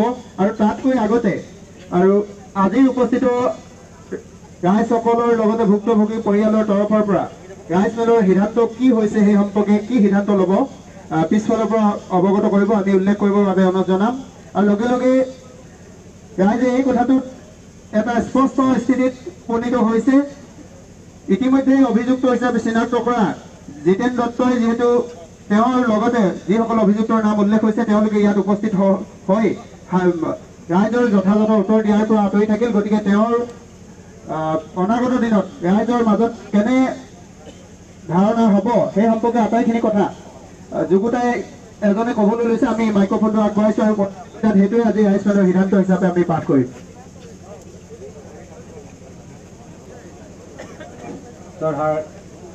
সমবেত অসমৰ সংগ্ৰামী জনগণ, লগতে অসমৰ স্বাধীনতাকামী মুক্তি সংগ্ৰামখনত শ্বহীদ বৰণ কৰা শ্বহীদ পৰিয়ালৰ অসমৰ ধুবুৰীৰ পৰা শদিয়ালৈকে উপস্থিত থকা শ্বহীদ পৰিয়ালৰ পৰিয়ালবৰ্গ, এইখিনিতে আমি আজিৰ যিটো ৰাইজ মেলৰ প্ৰসংগ সেই প্ৰসংগটো শেষ কৰিবলৈ গৈ আছোঁ। আৰু এইখিনিত আমাৰ যিখিনি কথা হ'ব সেই কথাখিনি আমি শ্বহীদ পৰিয়ালৰ তৰফৰ পৰা ক'ম। যদি আমাৰ কথাখিনি সকলোৱে ইয়াত উপস্থিত থকা বা অসমৰ সংবাদ মাধ্যমৰ সকলো আমাৰ বন্ধু বান্ধৱে গ্ৰহণযোগ্যতা বুলি বিবেচনা কৰে, 7 জোৰ 7 তালিৰে সকলোৱে গ্ৰহণ কৰিব বুলি আমি আশাবাদী। আমাৰ প্ৰথম কথাটো হ'ল যিসকল আমাৰ ইয়াত অভিযোগকাৰীসকলে ইয়াত মানে লিপিবদ্ধ কৰাইছিলে তেখেতসকলে কথা ক'ব নোৱাৰাৰ কাৰণে দুখী হ'ব নালাগে, যিহেতু তেখেতসকলৰ যিখিনি অভিযোগ আছিল সেইখিনি গোটেই অভিযোগখিনি সত্যতা প্ৰমাণিত হৈছে।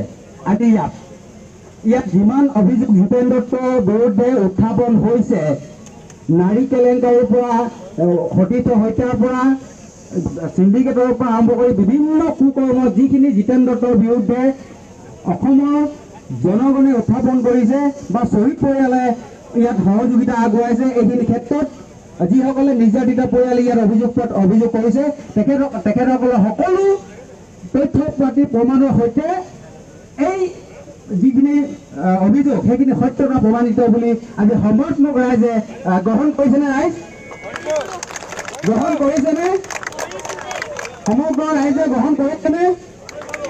ঠিক আছে, তেতিয়াহ'লে আমাৰ শ্বহীদ পৰিয়ালৰ ফালৰ পৰা আজি ইয়াত যিখিনি সিদ্ধান্ত হ'ব বা ইয়াত সমবেত কাকত তথা বাকী ৰাইজ তথা অসমৰ সৰ্বাত্মক ৰাইজৰ যিখিনি সিদ্ধান্ত হ'ব সেইখিনি যুদ্ধবিৰতি গোটে গ্ৰহণ কৰি ল'ব লাগিব। তাৰ লগে লগে জিতেন দত্তই গ্ৰহণ কৰিব লাগিব আৰু চৰকাৰেও ইয়াত বিহিত ব্যৱস্থা গ্ৰহণ কৰিব লাগিব। আমাৰ প্ৰথম দাবীটো হ'ব শ্বহীদ পৰিয়ালৰ ফালৰ পৰা জিতেন দত্তৰ যিখিনি কুকৰ্ম সেই কুকৰ্মখিনিৰ কাৰণে আজি ইয়াত সমবেত ৰাইজে তেওঁক ইয়াত উপস্থিত নথকাৰ কাৰণে তেওঁ প্ৰমাণিত হৈছে যে উপস্থিত নথকাৰ কাৰণে তেওঁ প্ৰমাণিত হৈছে ইতিমধ্যে। তাৰ লগে লগে অভিযোগখিনি সত্যতা প্ৰমাণিত বুলি প্ৰমাণ কৰি তেখেতক সমগ্ৰ ৰাইজে আৰু শ্বহীদ পৰিয়ালে মানে সামাজিকভাৱে বৰ্জন কৰাৰ সিদ্ধান্ত গ্ৰহণ কৰা হওক।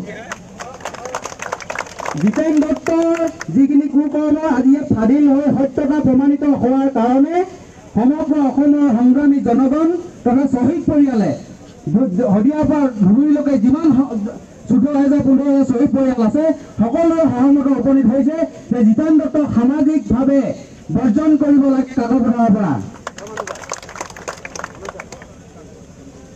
ইয়াৰ লগে লগে আমাৰ দ্বিতীয় প্ৰস্তাৱ তথা আমাৰ দ্বিতীয় সহমত উপনীত হোৱা কাৰণ বিষয়টো হৈছে যুদ্ধবিৰতি গোটে যিটো কাকপথাৰ অঞ্চলত এটা শিবিৰ পাতিছে, যুদ্ধবিৰতি গোটৰ বুলি শিবিৰ পাতিছে, সেই শিবিৰটো আজিৰ পৰা কাৰ্যকৰী হোৱাকৈ ইয়াৰ পৰা সমবেত ৰাইজৰ হাততালিৰ জৰিয়তে আজিৰ পৰা তেখেতসকলে উঠাই নিয়াৰ ব্যৱস্থা গ্ৰহণ কৰক।